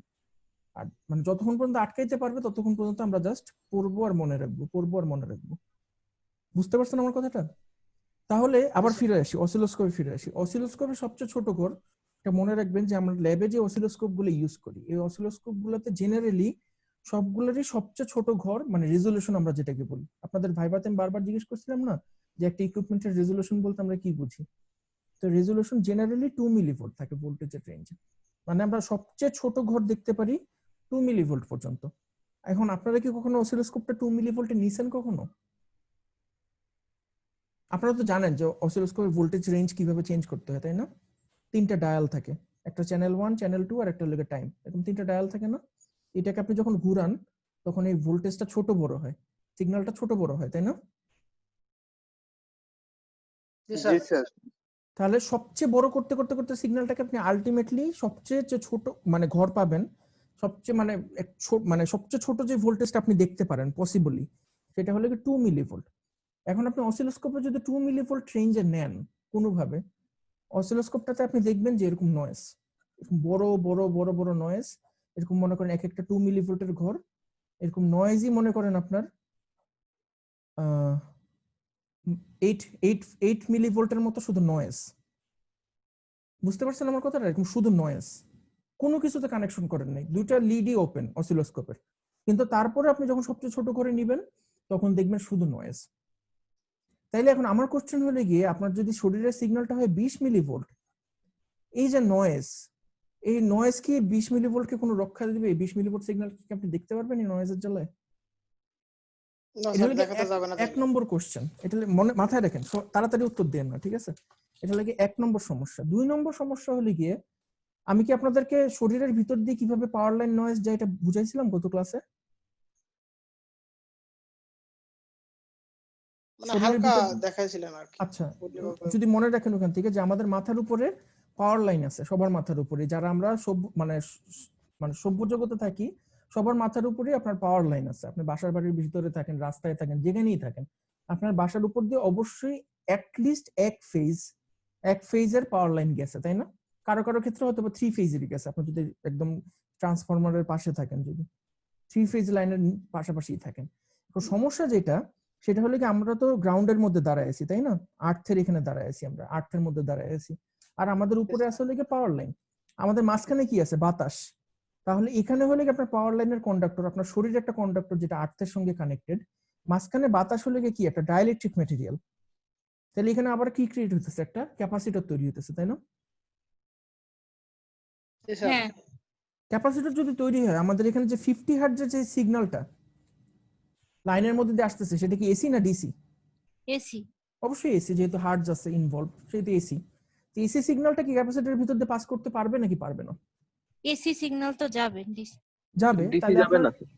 হ্যাঁ এসি কিন্তু যাবে। আমাদের পাওয়ার লাইনটা তো ডিসি তে চলে না, আমাদের পাওয়ার লাইনটা চলে এসি তে, তাই না? হ্যাঁ তাহলে এসি সিগন্যালটার অবশ্যই একটা কম্পোনেন্ট আমাদের শরীরের ভিতর দিয়ে আর্থে প্রবেশ করে মাটিতে যেতে পারবে, তাই না? আর্থে যেতে পারবে, রাস্তা আছে, রাস্তা যে নাই এমন কিন্তু না, ক্লিয়ারলি রাস্তা আছে, তাই না? তাহলে আমরা কি বুঝতে পারতেছি? এই যে এখানে পাওয়ার লাইনের কারণে কনস্ট্যান্ট একটা কারেন্ট আমাদের শরীরের ভিতর দিয়ে প্রবাহিত হইতেছে, সেটা আপনি ফিল করতে পারতেছেন না, সেটা আপনি কখনো শক খান নাই, কিন্তু এটার মানে কিন্তু এটা না যে এই কারেন্টটা নেই। আমার কথাটা কি বুঝতে পারছেন? জি স্যার। এখন মনে করেন আপনার সঙ্গে তাহলে কি সেই একই কথাই আসবে ঘুরে, যে আমাদের শরীরে একটা ভলিউম কন্ডাক্টর, ওর মধ্যে দিয়ে একটা কারেন্ট কারেন্ট পাস প্রবাহিত, করতে পারে, এবং এই বাতাস, কারণেই এটা হ্যাঁ এই হচ্ছে। কারণে। এখন মনে করেন এখানে একটা অসিলোস্কোপ আছে আপনার কাছে, ঠিক আছে? অসিলোস্কোপের 2টা প্রোব আছে। আপনি মনে করেন কোনোভাবে অসিলোস্কোপের একটা প্রোবে হাত দিলেন, এখন ঘটনাটা কি হবে বলেন তো? যেহেতু একটা স্যার ভ্যালু আমার দেখাবে। পা যদি স্যার মাটিতে থাকে বা নেগেটিভ তো পাবে অসিলোস্কোপের যে স্যার, তাহলে কানেকশনটা অবশ্যই আসতেছে, এখানে অসিলোস্কোপ ফ্রিকোয়েন্সি তো দেখাবে। কোথাও না কোথা থেকে পাওয়ার নিতেছে, তাই না? জি জি অসিলোস্কোপটা পাওয়ার যে নিতেছে আপনার সকেট থেকে পাওয়ার নিতেছে। এখানে 3টা ফুটা থাকে সকেটে, একটা থাকে হলে কি আর্থ, একটা থাকে নিউট্রাল, একটা থাকে লাইফ, তাই না? তাহলে এখানে যেটা হইতেছে, আপনি যদি এখান থেকে হাতটা ধরেন, তাহলে এই কারেন্টটা এই সিস্টেমের ভিতর দিয়ে আর্থে যাওয়ার একটা রাস্তা খুঁজে পেতেছে না? জি স্যার। তখন এই কারেন্টটা আপনার, এই কারেন্টটার সঙ্গে আপনি এই জায়গাটা যে ধরলেন, এই জায়গাটা রেজিস্ট্যান্স যদি গুণ করেন, তাহলে আপনি যেই ভোল্টেজটা পাবেন, এই ভোল্টেজটাকে অসিলোস্কোপে দেখতে পারবেন নাকি না? পারা যাবে স্যার, অবশ্যই পারা যাবে। স্যার এখন আপনি ইসিজি দেখার জন্য হাতের মধ্যে ইলেকট্রোড লাগাইছেন, এরকম অসিলোস্কোপের সঙ্গে সুন্দর করে ইলেকট্রোড লাগাই দিয়েছেন। এখন আপনি কি ইসিজি দেখতে পারবেন নাকি শুধু নয়েজ দেখতে পারবেন? নয়েজ। শুধু নয়েজ দেখতে পারবো। এটা একটা বড় ধরনের সমস্যা না? আর্থ হয়ে আছে স্যার। কারণ আমাদের ইসিজি সিগন্যালটা খুবই ছোট, 20 মিলিভোল্ট। এটাকে সবসময় একটা শিশু বাচ্চার মতো ট্রিট করতে হবে। শরীর থেকে যে সিগন্যালগুলো আসে এগুলো এত ডেলিকেট, মানে এত কোমল, যে এগুলোকে সবসময় বাচ্চাদের মতো ট্রিট করতে হবে, যে কোনো কিছু এটাকে নষ্ট করে ফেলাতে পারে। বুঝতে পারছেন আমার কথা? তো ইসিজি সিগন্যালটা 20 মিলিভোল্ট, সেখানে আপনার এখানে প্রচন্ড নয়েজ, একটা নয়েজের সোর্স। আপনি যদি ডাইরেক্ট সিগন্যালটা এরকম অসিলোস্কোপে দেখতে চান, তাহলে বড় ধরনের একটা সমস্যা হওয়ার চান্স আছে। তাইলে তখন আমরা কি করি দেখেন, তখন আমাদের এই লিড গুলা দেখেন আমাদের কিভাবে হেল্প করে। লিড 1 আমরা কিভাবে হিসাব করি বলেন তো? লিড 1 কিভাবে হিসাব করি? RA minus minus LA. আমি কিন্তু নিজেরও মনে নেই, আমি আপনাদের এল এ বলে দিচ্ছি। এল এ মাইনাস আর এ স্যার, এল এ মাইনাস আর এ, সরি। হ্যাঁ হ্যাঁ হ্যাঁ, ঠিক বলছেন, এল এ মাইনাস আর সরি স্যার, এল এ এ মাইনাস আর মাইনাস আর এল এ মাইনাস আর, ঠিক আছে। এখন মনে করেন আপনি এখানে একটা অ্যাম্পলিফায়ার বসাইলেন, অ্যাম্পলিফায়ার বসে এখানে এল এর থেকে সিগন্যালটা নিলেন পজিটিভে আর আর এর থেকে সিগন্যালটা নিলেন নেগেটিভে। এখন আপনার এল এর মধ্যে যতটুকু 50 হার্টজ আছে, আর এর মধ্যেও কি অতটুকু 50 হার্টজ আছে না? হ্যাঁ সেমই থাকবে তো, একই তো। সেমই থাকবে, কারণ আমরা ধরে নিতে পারি যে শরীরের যে জায়গায় আপনি ইলেকট্রোড বসাবেন, মোরলেস যদি শরীরের দুই জায়গায় আপনি ইলেকট্রোড বসান, দুই জায়গার মোটামুটি যে টাচ যে করলেন, যে একটা রেজিস্ট্যান্স, এই রেজিস্ট্যান্স মোরলেস সমান হবে, মোরলেস সমান রেজিস্ট্যান্স হবে। তো ভোল্টেজটা আমরা ধরতে পারি সমান ভোল্টেজেরই নয়েজ থাকবে, তাই না? তাহলে আমরা যখন এখান থেকে এটার থেকে এটা মাইনাস করব, তখন দেখেন ম্যাজিক্যাল ঘটনাটা কি হবে, বলুন তো ম্যাজিক্যাল ঘটনাটা কি হবে? জিরো আসবে তো স্যার, দুইটাই তো। একটা নয়েজ আরেকটা নয়েজকে ক্যান্সেল করে দিবে। হুম। এই জন্যই আমরা যেটা করি, আমরা শরীর থেকে যখনই কোনো একটা সিগন্যাল মাপি, এই সিগন্যালটা আমরা সবসময় একটা ডিফারেন্সিয়াল এমপ্লিফায়ার দিয়ে মাপি বা ডিফারেন্স এমপ্লিফায়ার দিয়ে মাপি। আপনারা পড়ছেন ডিফারেন্স এমপ্লিফায়ার? ডিফারেনশিয়াল অ্যামপ্লিফায়ার পড়া হয়েছে, ইলেকট্রনিক্সে পড়া হয়েছে। করা হয়েছে না? করা থাকার কথা। ডিফারেন্স, আমি বানানটা জি স্যার পড়া হয়েছে স্যার। এমপ্লিফায়ার। তো ডিফারেন্স এমপ্লিফায়ারের সুবিধাটা কি? এটা যদি কমন একটা নয়েজ থাকে, দুইটা সিগন্যালের মধ্যে যদি কমন একটা নয়েজ থাকে, এই কমন নয়েজটাকেও ক্যান্সেল করে দেয়। এই কমন নয়েজটাকে ও কতটুকু ক্যান্সেল করে সেটা একটা প্যারামিটার দ্বারা প্রকাশ করা হয়, যেটার নাম হলো গিয়ে সিএমআরআর। আপনারা এই জিনিসটা বুঝছেন সিএমআরআর? না স্যার। এটা হলো গিয়ে common mode rejection ratio. Common mode rejection ratio এটাকে বলা হয়। এটা স্যার কি করা হয় স্যার, আবার একটু বলেন স্যার, মানে কথা হলো বেজে গিয়ে আসছিল তো স্যার। আচ্ছা, মনে করেন একটা অ্যাম্পলিফায়ার আপনার কমন যে নয়েজটা, এটা থেকে কতটুকু কমাইতে পারতেছে সেটার পরিমাপটা আমরা প্রকাশ করি সিএমআরআর দিয়ে, এবং এটার একক হলে গিয়ে ডেসিবল। নয়েজ কমানোর জন্য এটা ব্যবহার করা হচ্ছে স্যার। বুঝতে পারছেন? তো প্রত্যেকটা অ্যাম্পলিফায়ারেরই একটা নির্দিষ্ট সিএমআরআর আছে। তো যে অ্যাম্পলিফায়ারটা সিএমআরআর যত ভালো, মানে এই কমন নয়েজটা রিজেক্ট করার ক্ষমতাটা যত ভালো, ওই অ্যাম্পলিফায়ারের আউটপুট তত পরিষ্কার, তত এই পাওয়ার লাইন নয়েজটা তত কম থাকে। এই নয়েজটার নাম হলে গিয়ে পাওয়ার লাইন নয়েজ। পাওয়ার লাইন নয়েজ, বুঝতে পারছেন? পাওয়ার লাইন নয়েজ, যেহেতু এটা পাওয়ার লাইন থেকে আসে, এই জন্য এই নয়েজটার নাম আমরা সুন্দর করে দিছি পাওয়ার লাইন নয়েজ। 50 হার্টজের যে সিগন্যালটার জন্য যে নয়েজটা হয়, এটাকে আমরা বলি পাওয়ার লাইন নয়েজ। এবং এই পাওয়ার লাইন নয়েজটাকে আমরা রিডিউস করি একটা ডিফারেন্স এমপ্লিফায়ার দিয়ে। সো আমাদের কারো কাছে যদি একটা ডিফারেন্স এমপ্লিফায়ার থাকে, আমরা বাসায় বসে খুব সিম্পলি একটা ডিফারেন্স এমপ্লিফায়ার দিয়ে টিসিজি বানায় ফেলতে পারি। বুঝতে পারছেন সবাই? স্যার তাহলে ডিফারেন্স অ্যামপ্লিফায়ারটা হচ্ছে কমন নয়েজটা কমাবে, নাকি এটা হচ্ছে যে কমন নয়েজটা কমাবে? কমন যে নয়েজটা আছে, মানে মনে করেন আমরা যদি নয়েজটাকে আলাদা করে ধরি, মনে করেন রাইট আর্ম থেকে যে সিগন্যালটা আসতেছে সেটাকে আমরা ধরলাম ভিআর। এখন ভিআর এর মধ্যে কিন্তু পাওয়ার লাইন নয়েজটা ভিতরে আসি, আপনি যখন হাত থেকে সিগন্যালটা নেবেন এই পাওয়ার লাইন নয়েজটা এটার সাথে থাকবেই, তাই না? আবার এটার সঙ্গে আপনি সরি, এটা তো মাইনাস, আর এটার সঙ্গে যখন আপনি লেফট আর্মেরটা যখন করবেন, তখন এটার মধ্যেও কিন্তু একটা পাওয়ার লাইন নয়েজ থাকবে। তো আমরা ধরে নিতে পারি এই নয়েজটা মোরলেস সিমিলার, ইকুয়াল, মোরলেস ইকুয়াল। তাহলে আপনি যখন হিসাবটা করবেন, তখন এই এনপি আর এএনপি একে অপরকে ক্যান্সেল আউট করে দিবে না? কারণ এটা তো মাইনাস আর এটা প্লাস, তাই না? তখন আপনি আলটিমেটলি কি পাবেন? ভিএল মাইনাস ভিআর পাবেন। বুঝতে পারছেন আমার কথাটা? জি স্যার বুঝতে পারলাম। আপনি যদি সিম্পলি মানে ডিফারেন্স এমপ্লিফায়ার ছাড়া যদি শরীরের কোনো সিগন্যাল দেখতে চান, শরীর রিলেটেড কোনো সিগন্যাল যদি আপনি দেখতে চান, সেটা আপনার ইএমজি হোক, ইজি হোক, ইসিজি হোক, শরীরের যে কোনো সিগন্যাল আপনি যদি ডিফারেন্স এমপ্লিফায়ার ছাড়া দেখতে চান, আপনি পারবেন না, আপনি সিম্পলি পারবেন না। এই জন্য এই বায়োমেডিক্যাল এমপ্লিফায়ার, এই ডিফারেন্স এমপ্লিফায়ারটা আমরা আসলে ইউজ করি না। ডিফারেন্স এমপ্লিফায়ার হলো সবচেয়ে সিম্পল ফর্ম, যে এইভাবে আপনি নিতে পারেন, কিন্তু আমরা ইউজ করি ইনস্ট্রুমেন্টেশন এমপ্লিফায়ার, যেটা ডিফারেন্স এমপ্লিফায়ারের একটু সফিস্টিকেটেড একটা ফর্ম, যেটা আমরা নেক্সট ক্লাসগুলোতে দেখবো। আজকের ক্লাসে দেখবো না, নেক্সট ক্লাসে দেখবো। ওই ইনস্ট্রুমেন্টেশন এমপ্লিফায়ার ইউজ করে আমরা সবগুলো বায়োমেডিক্যাল সিগন্যাল অ্যাকুয়ার করি। তো আপনি যদি একবার একটা ইনস্ট্রুমেন্টেশন এমপ্লিফায়ার বানানো শিখেন, তাহলে আপনি ইইজিতে যান, ইসিজিতে যান, ইএমজিতে যান, আপনি যেই ফিল্ডেই কাজ করেন মেডিকেলে, আপনি ওই ফিল্ডেই এক্সপার্ট হইতে পারবেন, মানে সিস্টেম ইঞ্জিনিয়ার হইতে পারবেন। বুঝতে পারছেন? এই জন্য ইনস্ট্রুমেন্টেশন এমপ্লিফায়ার শেখাটা আমাদের জন্য খুবই জরুরি। তাহলে আমরা এখানে কি শিখলাম? আমরা একটা নয়েজ সম্পর্কে জানলাম, যে নয়েজটার নাম হলো পাওয়ার লাইন নয়েজ। এবং এই পাওয়ার লাইন নয়েজটা আমরা রিডিউস করি একটা ইনস্ট্রুমেন্টেশন বা একটা ডিফারেন্স এমপ্লিফায়ার দিয়ে। তো পরীক্ষাতে ভাইভাতে যাতে এই জিনিসটা কিছুতেই আপনাদের ভুল না হয় সেদিকে নজর রাখবেন। আমরা আজকে আরেকটা নয়েজ সম্পর্কে শিখবো। সেই নয়েজটার নাম হলো কি আপনার মুভমেন্ট আর্টিফ্যাক্ট। আপনারা কি মেডিকেলে শুনছেন কখনো মুভমেন্ট আর্টিফ্যাক্ট কাকে বলে, বা নাম শুনে ধারণা করতে পারেন যে মুভমেন্ট আর্টিফ্যাক্ট কি জিনিস? স্যার নাম শুনে স্যার এটা নড়াচড়া করবে স্যার, নড়াচড়া করবে। মানে আর্টিফ্যাক্ট কথাটার অর্থ কি বলেন তো? আর্টিফিশিয়াল নাকি এইখান থেকে আর্টিফ্যাক্ট কথাটা হলো যে জিনিসটা আপনি অযাচিত চান না আর কি। যেমন মনে করেন আপনার ছবির মধ্যে যদি অনেক নয়েজ থাকে, রাতের বেলা যদি ছবি তোলেন দেখবেন যে ছবির মধ্যে অনেক গুটি গুটি গুটি গুটি স্পটের মতো দেখবেন, কিছু কিছু জায়গায় বেগুনি সবুজ এরকম ব্যান্ডিং হয়, মানে কালারের ছোপ ছোপ দেখা যায় রাতের বেলা ছবি তুললে। ওগুলি হলো কি এক এক ধরনের আর্টিফ্যাক্ট বা নয়েজ। আর্টিফ্যাক্টটা মানে হলো কি এক ধরনের নয়েজ, ঠিক আছে, মানে যেটা আমরা চাই না, অযাচিত। মুভমেন্ট আর্টিফ্যাক্ট হলে কি আপনি শরীরের কোনো একটা জায়গাতে একটা ইলেকট্রোড বসাইছেন, ইসিজি পাওয়ার জন্য অবশ্যই আপনার একটা ইলেকট্রোড লাগবে, তাই না? ইলেকট্রোডটা আপনি শরীরের মধ্যে বসাইছেন, রোগীটা মনে করেন হঠাৎ করে কাঁপলো, হাতটা কেঁপে গেল বা নড়াচড়া করলো, তখন আপনার কিন্তু সিগন্যালটা ডিস্টর্টেড হয়ে যাবে, তাই না? এই যে পেশেন্টের মুভমেন্টের কারণে আপনার এক্স-রে বা ইসিজি যে কোনো কিছুই যখন ডিস্টর্টেড হয়ে যায় তখন আমরা ওই জিনিসটাকে বলি যে ছবি বা আমার ইসিজির মধ্যে একটা মুভমেন্ট আর্টিফ্যাক্ট আসছে।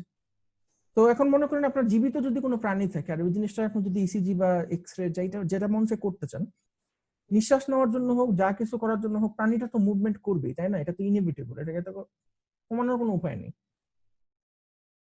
বুঝতে পারছেন আমার কথাটা? এটা কমানোর কোনো উপায় আছে?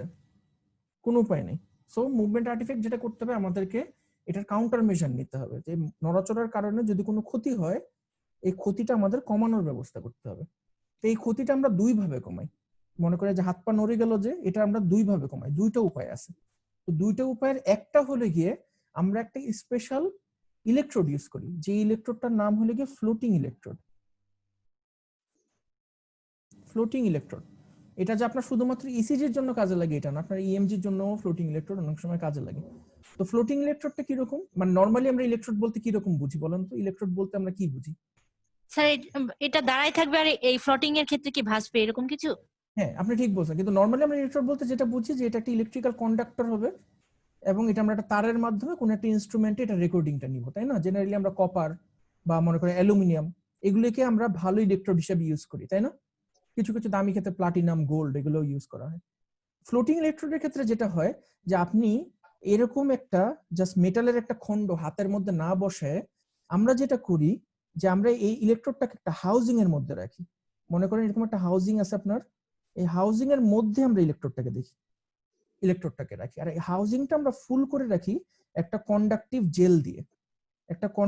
জেল দিয়ে এই হাউজিংটা ফিল করে রাখি, তারপরে এখান থেকে তার দিয়ে আমরা সিগন্যালটা নিই।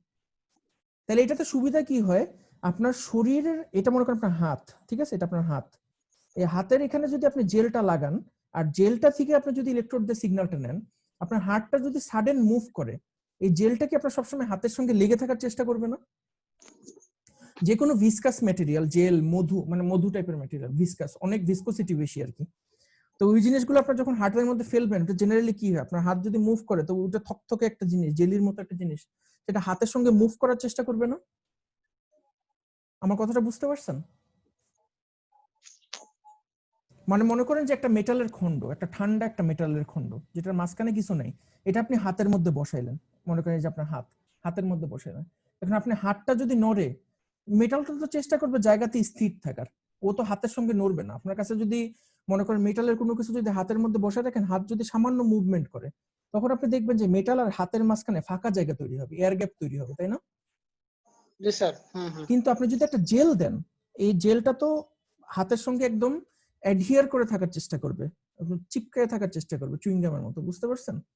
তো আপনার হাতটা যদি নড়াচড়া করে এই জেলটা কি করবে, হাতটা মনে করেন এদিকে গেল বা এদিকে গেল, এই জেলটাও কি করবে, হাতের মোশনটাকে ফলো করার চেষ্টা করবে না?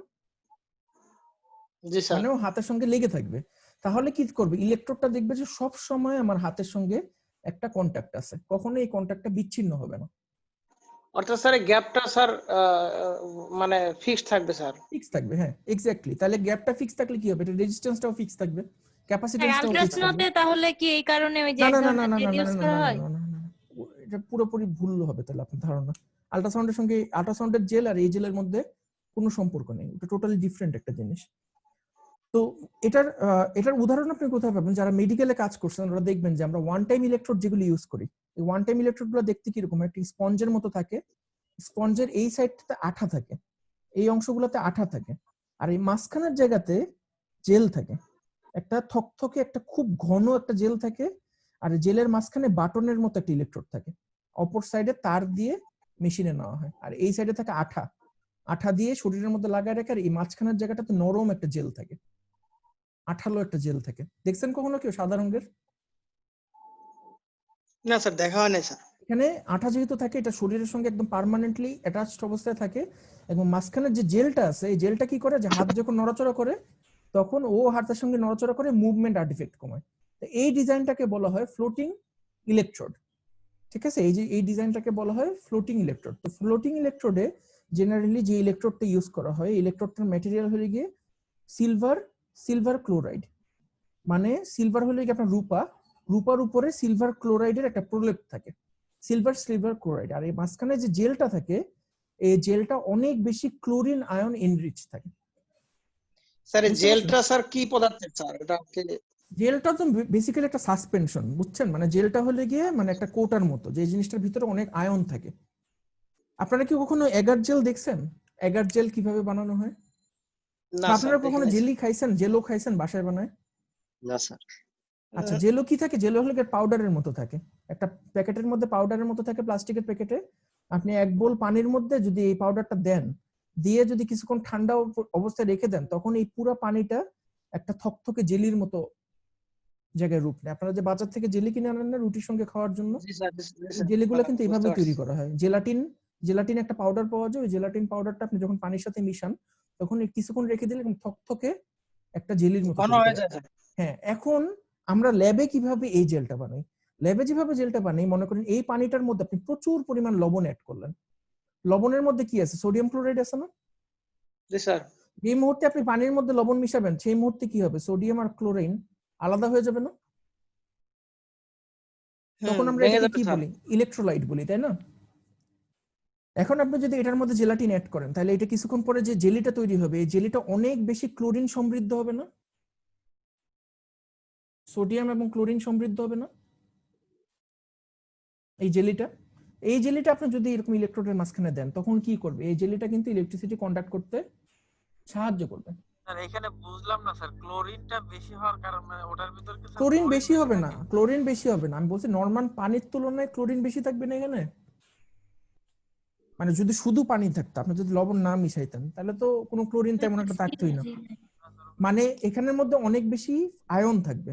নরমাল পানিতে তো আয়ন থাকে না, কিন্তু এখানে অনেক বেশি আয়ন থাকবে, তাই না? তো মুক্ত আয়ন থাকলেই না ইলেকট্রিসিটি পাস করবে, মুক্ত আয়ন না থাকলে কি ইলেকট্রিসিটি পাস করে কখনো? না স্যার, ঠিক আছে, বুঝতে পারছি। বুঝতে পারছেন? তখন আমরা এই জেলিটা যদি হাউজিংটার মধ্যে রাখি, আর এখানে যদি সিলভার ক্লোরাইড একটা পাত রাখি, শরীরের সঙ্গে লাগাই, তখন সুন্দর এখান থেকে ইলেকট্রিসিটি পাস হবে। কিন্তু আপনার শরীর যখন মুভমেন্ট করবে, আপনি ওই যে ইসিজির মধ্যে যদি হাত পা কেঁপে গেলে এরকম নয়েজ দেখতেন, এই নয়েজটা এখন আর কম দেখবেন। স্যার তার মানে স্যার জেলিটা লাগানোর পর ওখানে স্যার মুক্ত আয়নের পরিমাণটা বেড়ে যাবে স্যার। আর মুক্ত না মুক্ত না না, আয়নের পরিমাণ বেড়ে গেলে জেলিটার কারণে মুক্ত electricity আয়ন pass বাড়বে না। জেলিটা আমরা এমন ভাবেই তৈরি করি যেন ওটার মধ্যে মুক্ত আয়ন বেশি থাকে, এমন ভাবেই আমরা তৈরি করি। কিন্তু জেলিটা লাগানোর ফলে মেইন যে সুবিধা হবে, যে আপনার হাতের সঙ্গে ইলেকট্রোডটা কখনো ডিসকানেক্টেড হবে না, মানে এখানে কখনো ওপেন সার্কিট তৈরি হবে না। এটা লাগে জি একটা স্যার, বুঝতে সুবিধা। আর একটা আরেকটা আমরা সুবিধা হলে করছিলাম গিয়ে স্যার, মিডে হ্যাঁ যেটা করলাম আর কি, জেলিটা লাগাই আমরা যে একটা মানে ইয়াটা পাঠাই আর কি, সিগন্যালটা পাঠাই, ওইটা যেন আমার শরীরের ভিতর থেকে মানে চলে আসে, এই জন্য স্যার জেলটা ব্যবহার করা হয়। আর হ্যাঁ, এখানে স্যার জেলটা জেলটার ব্যবহার ব্যাপারে এটা একটা হ্যাঁ কন্ডাক্টিভ ভাবে তৈরি করার এটা একটা কারণ, মানে কন্ডাক্টিভ ভাবে তৈরি করা হয় এই জন্য আর কি। তো জেলটা ব্যবহার করে আরেকটা সুবিধা আছে, মুভমেন্ট আর্টিফেক্টের সাথে সাথে আমরা আরেকটা সুবিধা পাই। আরেকটা সুবিধা পাই যেটা আমাদের হাত বা মুখ যেটাই বলেন, আপনার চামড়াটা যদি ক্লোজলি দেখেন, দেখবেন আমাদের চামড়াটা কিন্তু একদম 100% স্মুথ না। এটা কিন্তু একদম পুরো মানে কাগজের মতো একদম সমান না, তাই না? এটার মধ্যে অনেক পোর আছে, আঁকা বাঁকা জায়গা আছে, এবং মনে করেন অনেক জায়গাতে চুল আছে, পশম আছে। তো এখানে যদি আপনি যদি সিম্পলি একটা মেটাল যদি হাতের উপরে বসায় দেন, তাহলে এখানে মেটাল এবং হাতের মাঝখানে অনেক জায়গাতে এয়ার গ্যাপ তৈরি হবে না, পশমের কারণে, তারপরে হাতের মধ্যে যে ছোট ছোট ছিদ্র আছে, আমাদের যে এই ঘামের গ্রন্থিগুলা, এই গ্রন্থিগুলোর কারণে অনেকগুলো এয়ার পকেট তৈরি হবে না, ছোট ছোট এয়ার পকেট তৈরি হবে না? স্যার এয়ার গ্যাপ তৈরি হবে, ঠিক আছে। যতগুলো এয়ার গ্যাপ তৈরি হবে ততগুলো জায়গাতে আপনার একটা প্যারাসিটিক ক্যাপাসিটেন্স তৈরি হবে না, স্ট্রে ক্যাপাসিটেন্স তৈরি হবে না? জি স্যার, তাহলে তো স্যার বিভিন্ন মানের ক্যাপাসিটেন্স তৈরি হবে তৈরি নাকি হবে। স্যার? এটা একটা ঝামেলা, স্বাভাবিকভাবে এটা একটা ঝামেলা, কারণ ওর একটা ইম্পিডেন্স থাকবে, আর ইম্পিডেন্স থাকলে আমার বিদ্যুৎটা বাধা হবে। কিন্তু আপনি যদি জেল ইউজ করেন, জেল কি করবে, যতগুলো ছোট ছোট গ্যাপ আছে সবগুলা গ্যাপ ভরাট করে দেওয়ার চেষ্টা করবে না? জি স্যার। ভরাট যদি করে দেয় তখন আপনার কি হবে, এই যে কন্টাক্ট, যে জায়গাটা আপনার কন্টাক্ট হইতেছে, ইলেকট্রোডটা হাতের যেই জায়গাতে কন্টাক্ট হইতেছে, এই জায়গাটার যে বাধা, এই বাধাটাকে আমরা বলি কন্টাক্ট ইম্পিডেন্স। এই কন্টাক্ট ইম্পিডেন্সটা কমে যাবে না তখন যদি আপনি একটা জেল ইউজ করেন? জি স্যার। স্যার আর জেলের মধ্যে কি স্যার নেগেটিভ আয়নটা বেশি থাকবে স্যার? না, বেশি দুটোই থাকে? থাকবে, পজিটিভ নেগেটিভ দুটোই বেশি থাকবে, মানে নরমাল পানির তুলনায়, মানে তুলনা হইতেছে নরমাল পানির সাথে। বুঝতে পারছি। ঠিক আছে, তাহলে এটা হলো কি ফ্লোটিং ইলেকট্রোড ব্যবহার করার আরেকটা সুবিধা, যে আপনার ওই যে কন্টাক্ট ইম্পিডেন্স, এই কন্টাক্ট ইম্পিডেন্সও কমে যাচ্ছে আমাদের। আর আরেকটা যেটা আমরা করি, আমরা একটা হাই পাস ফিল্টার ইউজ করি। আমাদের যে শরীরে যে কম্পনগুলো হয়, আপনারা যদি কম্পনটা খেয়াল করেন দেখবেন যে এটা অনেক লো ফ্রিকোয়েন্সির, কম্পনটা অনেক লো ফ্রিকোয়েন্সির। তো এই লো ফ্রিকোয়েন্সির কম্পোনেন্ট যদি হয়, আমরা জানি ইসিজির রেঞ্জ হলো কি 1 থেকে 100 মেগাহার্টজ, সরি 100 হার্টজ, 1 থেকে 100 হার্টজ। এখন আমাদের এই কম্পনটা যদি 1 হার্টজের নিচে হয়, তাহলে আমরা যদি এমন একটা হাই পাস ফিল্টার ইউজ করি, যে হাই পাস ফিল্টারটা 1 হার্টজের নিচে যত সিগন্যাল আছে সবগুলো সিগন্যালকে অ্যাটেনুয়েট করে দিবে, তাহলে কি হবে যে আমাদের মুভমেন্ট আর্টিফ্যাক্টটা কমে আসবে না অনেক? আমাদের ইসিজির রেঞ্জ হলো কি 1 থেকে 100 হার্টজ। তাহলে আমরা এমন একটা লো পাস ফিল্টার যদি ডিজাইন করি যে ও 1 হার্টজের নিচে যত সিগন্যাল আছে সব সিগন্যালকে কমায় ফেলবে, মুভমেন্ট আর্টিফ্যাক্ট ঠিক আছে, অর্থাৎ হাই ফ্রিকোয়েন্সি সিগন্যালগুলো পাস করবে স্যার। পাস করতে দিবে। এক্স্যাক্টলি। তো আমাদের যে মুভমেন্ট আর্টিফ্যাক্ট হয় এটা জেনারেলি ফ্রিকোয়েন্সি 1 হার্টজ বা 1 হার্টজের নিচে হয়, বুঝতে পারছেন? তো 1 হার্টজের নিচে যদি হয়, তাহলে আমরা যদি এখানে একটা ফিল্টার ইউজ করি, হাই পাস ফিল্টার যদি একটা ইউজ করি, তাহলেই কিন্তু আমার মুভমেন্ট আর্টিফ্যাক্টটা কমে আসতেছে। তাহলে আমরা কি করলাম, ফ্লোটিং ইলেকট্রোড ইউজ করলাম আর হাই পাস ফিল্টার ইউজ করলাম, আমার মুভমেন্ট আর্টিফ্যাক্ট কমে গেল। সবাই কি বুঝতে পারছেন? জি স্যার, তাহলে স্যার স্মুথলি দেখা যাবে স্যার, শুধু মানে ভালোভাবে হ্যাঁ, ফ্রিকোয়েন্সিটা দেখা হ্যাঁ। যাবে না। তাহলে আমরা এখন পর্যন্ত কয়টা নয়েজ শিখলাম বলেন তো? টোটাল কয়টা নয়েজ শিখলাম? কয় ধরনের নয়েজ সম্পর্কে পরিচিত হলাম? দুই ধরনের স্যার। কি কি?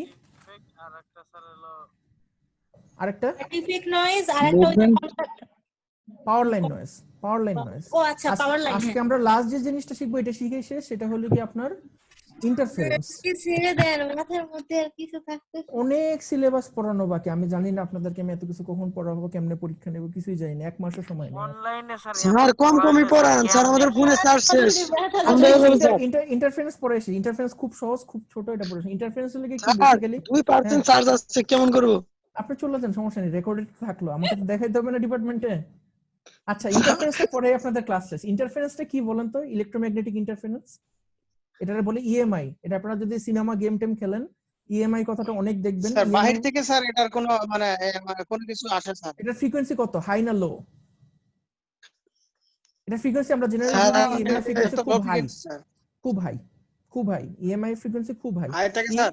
হ্যাঁ, ইএমআই সিগন্যালটা কোথা থেকে আসে আমি বলি, তাইলে আপনারা বুঝতে পারবেন। ইএমআইটা আসলে হলো কি আপনারা স্যার একটা কথা জিজ্ঞাসা, বলেন, এই নয়েজ করো না, স্যার শেষ করুক। কিছু বলবেন? আচ্ছা, না বললে তাড়াতাড়ি শেষ করে দিই। ইএমআইটা মেইনলি আসে হলে গিয়ে আমাদের চারপাশে, আমরা তো এখন অনেক ওয়্যারলেস ইকুইপমেন্ট ইউজ করি, যেমন আপনার ফোন যে ইউজ করতেছেন, ফোনের মধ্যে সিগন্যাল আসতেছে। আপনি মনে করেন চারপাশে মাইক্রোওয়েভ ইউজ করতেছেন, ওভেন, খাবার গরম করার জন্য। আপনি কম্পিউটার ইউজ করতেছেন, কম্পিউটারের যে পাওয়ার সাপ্লাই, এই পাওয়ার সাপ্লাই কি ফ্রিকোয়েন্সিতে আপনার এই ডিসি পাওয়ার ডিসি তে কনভার্ট করে বলেন তো? এসি থেকে ডিসি তে কনভার্ট করে কত ফ্রিকোয়েন্সি? 10 কিলোহার্টজ। 10 কিলোহার্টজে করে, এটা একটা হাই ফ্রিকোয়েন্সি নয়েজ, ঠিক আছে? তাহলে এখন আপনি যে ইসিজি অ্যাম্পলিফায়ারটা বানাইতেছেন, এই অ্যাম্পলিফায়ারটা সব সময় হাই ফ্রিকোয়েন্সি ইকুইপমেন্টের আশেপাশে আছে না?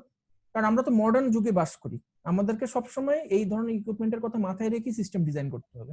আমার এখানে একটা কম্পিউটার আছে, এখানে একটা টেলিভিশন আছে, এখানে একটা মোবাইল আছে, এই জায়গায় একটা মাইক্রোওয়েভ আছে, সবকিছু থেকেই তো আমার ইন্টারফারেন্স আসতেছে, ইলেকট্রোম্যাগনেটিক ইন্টারফারেন্স আসতেছে, তাই না?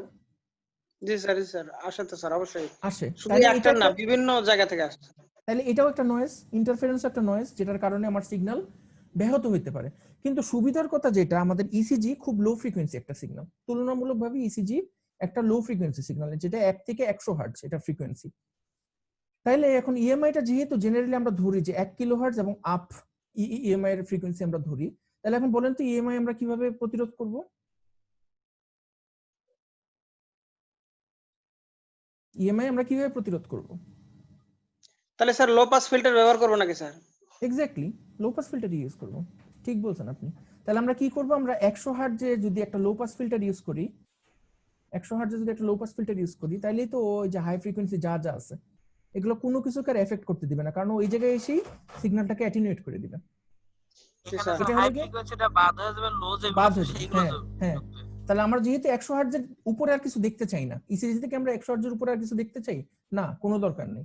তাহলে আমরা এখানে সিম্পলি একটা লো পাস ফিল্টার ইউজ করব। লো পাস ফিল্টার ইউজ করলে আমরা এটা কমে যাবে। এটা লাগে 1 নম্বর মেথড। 2 নম্বর মেথড কি? 2 নম্বর মেথড কি? 2 নম্বর ফ্যারাডেস মেথড কেজ। স্যার কি স্যার, মাথায় আসতেছে না স্যার, নয়েজ সোর্স নাকি স্যার? Faraday's cage. ফ্যারাডেস কেজের নাম শুনছেন? না, ফ্যারাডেস কেজের নাম প্রথম। শুননি? স্যার শোনা হয়নি স্যার। আচ্ছা, ফ্যারাডেস কেজ হলে কি, না স্যার।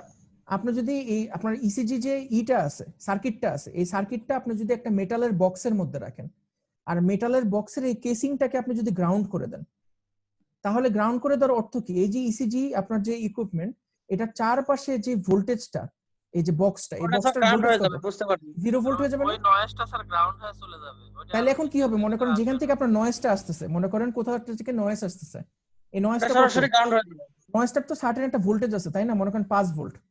তাই 5 Yes. ভোল্টের তুলনায় 0 ভোল্ট অনেক ছোট না? তাহলে ওই নয়েজটা কি দেখবে, যে আমি এখান দিয়ে সুন্দর গ্রাউন্ডে চলে যেতে পারতেছি, আমার শুধু শুধু সার্কিটের মধ্যে আসার কোনো দরকার আছে? তাই না? এটাকে বলা হলো কি ইলেকট্রোম্যাগনেটিক শিল্ড, যেটা সুন্দর নাম হলো কি ফ্যারাডেস কেজ। এই ফ্যারাডেস কেজ যদি আমরা ইউজ করি, তাহলে আমাদের আশেপাশে পাওয়ার লাইন নয়েজ থেকে শুরু করে বিভিন্ন ধরনের ইন্টারফারেন্স যেগুলি আছে সেগুলোকে আমরা মিনিমাইজ করতে পারি। এই জন্য আপনারা দেখবেন যে বড় বড় মেডিকেল ফ্যাসিলিটিতে যেসব জায়গাতে এই ইকুইপমেন্ট গুলো থাকে, ওই ইকুইপমেন্ট গুলো একটা স্পেশাল কেসিং দিয়ে পেঁচানো থাকে, গ্যালভানাইজড মেটাল দ্বারা পেঁচানো থাকে, এবং ওইটার কেসিংটাকে সবসময় গ্রাউন্ড করা হয়। মেডিকেল ইকুইপমেন্ট, অন্য কোনো ইকুইপমেন্টে আর্থিং করা হোক আর না হোক, মেডিকেল ইকুইপমেন্টে অবশ্যই কেসিংটাকে আর্থিং করতে হয়। আর্থিং করলে আপনার যত আউটসাইড নয়েজ আছে সবকিছু আর্থের সঙ্গে মিশে যাবে। তো পরীক্ষাতে আমি যদি আপনাকে জিজ্ঞেস করি যে ইএমআই কমানোর উপায় কি, অবশ্যই আপনাকে দুটো উপায় বলতে হবে। একটা হলো লো পাস ফিল্টার ইউজ করা, আর একটা হলো ফ্যারাডেস কেজ ইউজ করা। ফ্যারাডেস কেজ যদি আমরা ইউজ করি, আমরা একই সঙ্গে ইএমআই কমাবো, অপর সঙ্গে আমরা পাওয়ার লাইন নয়েজটাকেও কিন্তু কমাই দিব। বুঝতে পারছেন? জি স্যার। আরো অনেক টেকনিক আছে, আপনাদের ছোট কোর্সে এত টেকনিক শেখানো যাবে না, তো এই দুটো করে মনে রাখেন আপনারা সবগুলার। আশা করি স্যার ভাইবাতে স্যার জিজ্ঞেস করলে পারবেন। স্যার হ্যাঁ এখানে একটা আমার প্রশ্ন ছিল স্যার। বলেন। স্যার এই যে ফ্যারাডেস কেজ যে ব্যবহার করে স্যার পাওয়ার লাইন নয়েজটা স্যার কমাবো স্যার, এটা একটু স্যার ক্লিয়ার একটু করে দিলে তো ভালো আপনি হতো মনে স্যার। করেন পাওয়ার লাইন যে নয়েজটা ক্লিয়ার। আপনার শরীরে আসতেছে, পাওয়ার লাইন নয়েজটা আপনার যে শরীর থেকে এখানে আসবে, ঠিক আছে? আপনার মানে সরি, পাওয়ার লাইন নয়েজটা আপনার যে বিভিন্ন ধরনের ইকুইপমেন্ট আছে, এই ইকুইপমেন্ট থেকেও তো আপনার এই আপনার যে সার্কিট, এই সার্কিটের থেকে পাওয়ার লাইন নয়েজটা তো আসতে পারে, তাই না? জি স্যার। সার্কিটে আসতে পারে না, কিন্তু আপনার যদি এই সার্কিটটা যদি শিল্ডেড থাকে, কোনো কিছু একটা দিয়ে যদি আপনি শিল্ড করে রাখেন, এই শিল্ডটা আপনি আবার আর্থ করে দিলেন, তাহলে কি হলো, শিল্ডের চারপাশে আপনি 0 ভোল্ট তৈরি করলেন, তাই না? তাহলে যে নয়েজটা আসবে, নয়েজটা কি দেখবে, যে আমার এখানে 5 ভোল্ট, এখানে 0 ভোল্ট, তা আমি সুন্দর এখান থেকে গ্রাউন্ডের সঙ্গে মিশে গেলে দিতে পারি, তাই না? আমার কি আর সার্কিটের ভিতরে আসার কোনো প্রয়োজন আছে? না না ঠিক আছে স্যার, এখন সুন্দর একটা শর্ট সার্কিট হয়ে গেল না গ্রাউন্ডের সঙ্গে? স্যার। মানে আপনার পাওয়ার লাইন নয়েজটা যেরকম শরীরের মধ্য দিয়ে সার্কিটে যেতে পারে, তেমনি আপনার সার্কিটটাও তো পাওয়ার লাইন নয়েজ পিক করতে পারে, পারে না? এটা যে শরীরের ভিতর দিয়ে আসতে হবে এমন তো কোনো কথা নেই, ও তো নিজেও একটা অ্যান্টেনা হিসেবে কাজ করতে পারে। বুঝতে পারছেন আমার কথাটা? জি স্যার। আচ্ছা, তো ঠিক আছে, তো আশা করি আপনারা এই আজকে আমরা কি পড়লাম, ইসিজি লিড গুলো দেখলাম, আর ইসিজির সঙ্গে বিভিন্ন ধরনের যে নয়েজ ইনভলভড আছে সেই ইনভলভটা দেখলাম। নেক্সট ক্লাসে আমরা একটা বায়ো অ্যাম্পলিফায়ার ডিজাইন করা শিখবো, ইনস্ট্রুমেন্টেশন অ্যাম্পলিফায়ার ডিজাইন করা শিখবো। স্যার মোটামুটি নয়েজ গুলো স্যার একটু ভালোভাবে বোঝা গেল স্যার, আরো কিছু বুঝি নাই মানে স্যার। ভিডিওগুলো আরো ভালোভাবে আচ্ছা, দেখতে। যদি দেখার পরে যদি সমস্যা থাকে অবশ্যই নেক্সট ক্লাসে জিজ্ঞেস করবেন, ঠিক আছে? স্যার মানে ওই যে ভেক্টরটা দেখালেন না স্যার, ওখানে একটু হয়তো আমাদের ঝামেলা হতে পারে, দেখে তারপরে আসেন, স্যার তাহলে একটু বইয়ের যে বললাম যে 550 নম্বর পৃষ্ঠা, ওখান থেকে একটু দেখে আসেন, ঠিক আছে? জি স্যার দেখবো, তারপরে যদি কোনো প্রবলেম হয় জানাবো স্যার। আচ্ছা ঠিক আছে, তাহলে আমরা আর এখানে স্যার মিট- একটা হ্যাঁ, কথা জানতে চাই, বলেন। স্যার আমাদের ভার্সিটি কি খোলার কোনো সিদ্ধান্ত আছে এটা জানতে চাই। আপনাদের ভার্সিটি ল্যাবের জন্য খোলার চান্স আছে সামনের সেমিস্টার থেকে, এই সেমিস্টারে খোলার কোনোই চান্স নাই। সামনের সেমিস্টার বা থেকে আমাদের শুধুমাত্র ল্যাব কোর্সগুলো অন সাইটে হইতে পারে, শিওর না এখনো, আর থিওরি কিন্তু থিওরি ক্লাস অনলাইন হবে। এই তোর না মানে 2% আগের সেমিস্টারে charges অনলাইনে শেষ হয় হবে? নাই। হ্যাঁ, থিওরি ক্লাস অনলাইনই হবে। আর এমনিতে তো স্যার শুনলাম স্যার 2রা স্যার সেপ্টেম্বর থেকে স্যার আর কি মানে স্কুল কলেজ খুলবে স্যার, এরকম শুনলাম আর ভার্সিটি কি স্যার। খুলবে না খুব সম্ভবত, স্কুল কলেজ খুললেও শুধু পরীক্ষার জন্য খুলবে, এইচএসসি বা অন্য কোনো পরীক্ষার জন্য খুলবে, কিন্তু ভার্সিটি খুলবে না। খোলা, বাট এমনিতে কোনো ক্লাস করার জন্য খোলা হচ্ছে না কোনো ক্লাস প্রতিষ্ঠান। করার জন্য কোনো প্রতিষ্ঠান খোলা হবে না, এই বছর খোলা হবে না at least। অনার্সের পরীক্ষাটা নিবে আর এসএসসি পরীক্ষার্থী আছে তাদের পরীক্ষাগুলো নিয়ে তারপরে আবার বন্ধ করে দিবে। হুম, ঠিক বলছেন। হচ্ছে যে এরকম যে মানে যদিও খোলে তাহলে ভার্সিটি থাকে, স্কুল কলেজ না। হুম, শুধু পরীক্ষার জন্য, এইচএসসি টা তো এখন খুব আর্জেন্ট হয়ে দাঁড়াইছে, এইচএসসি এর জন্য খুলবে হয়তো। স্যার রেকর্ডিংটা এখন একটু বন্ধ করে দেন স্যার, ভালো হয় স্যার।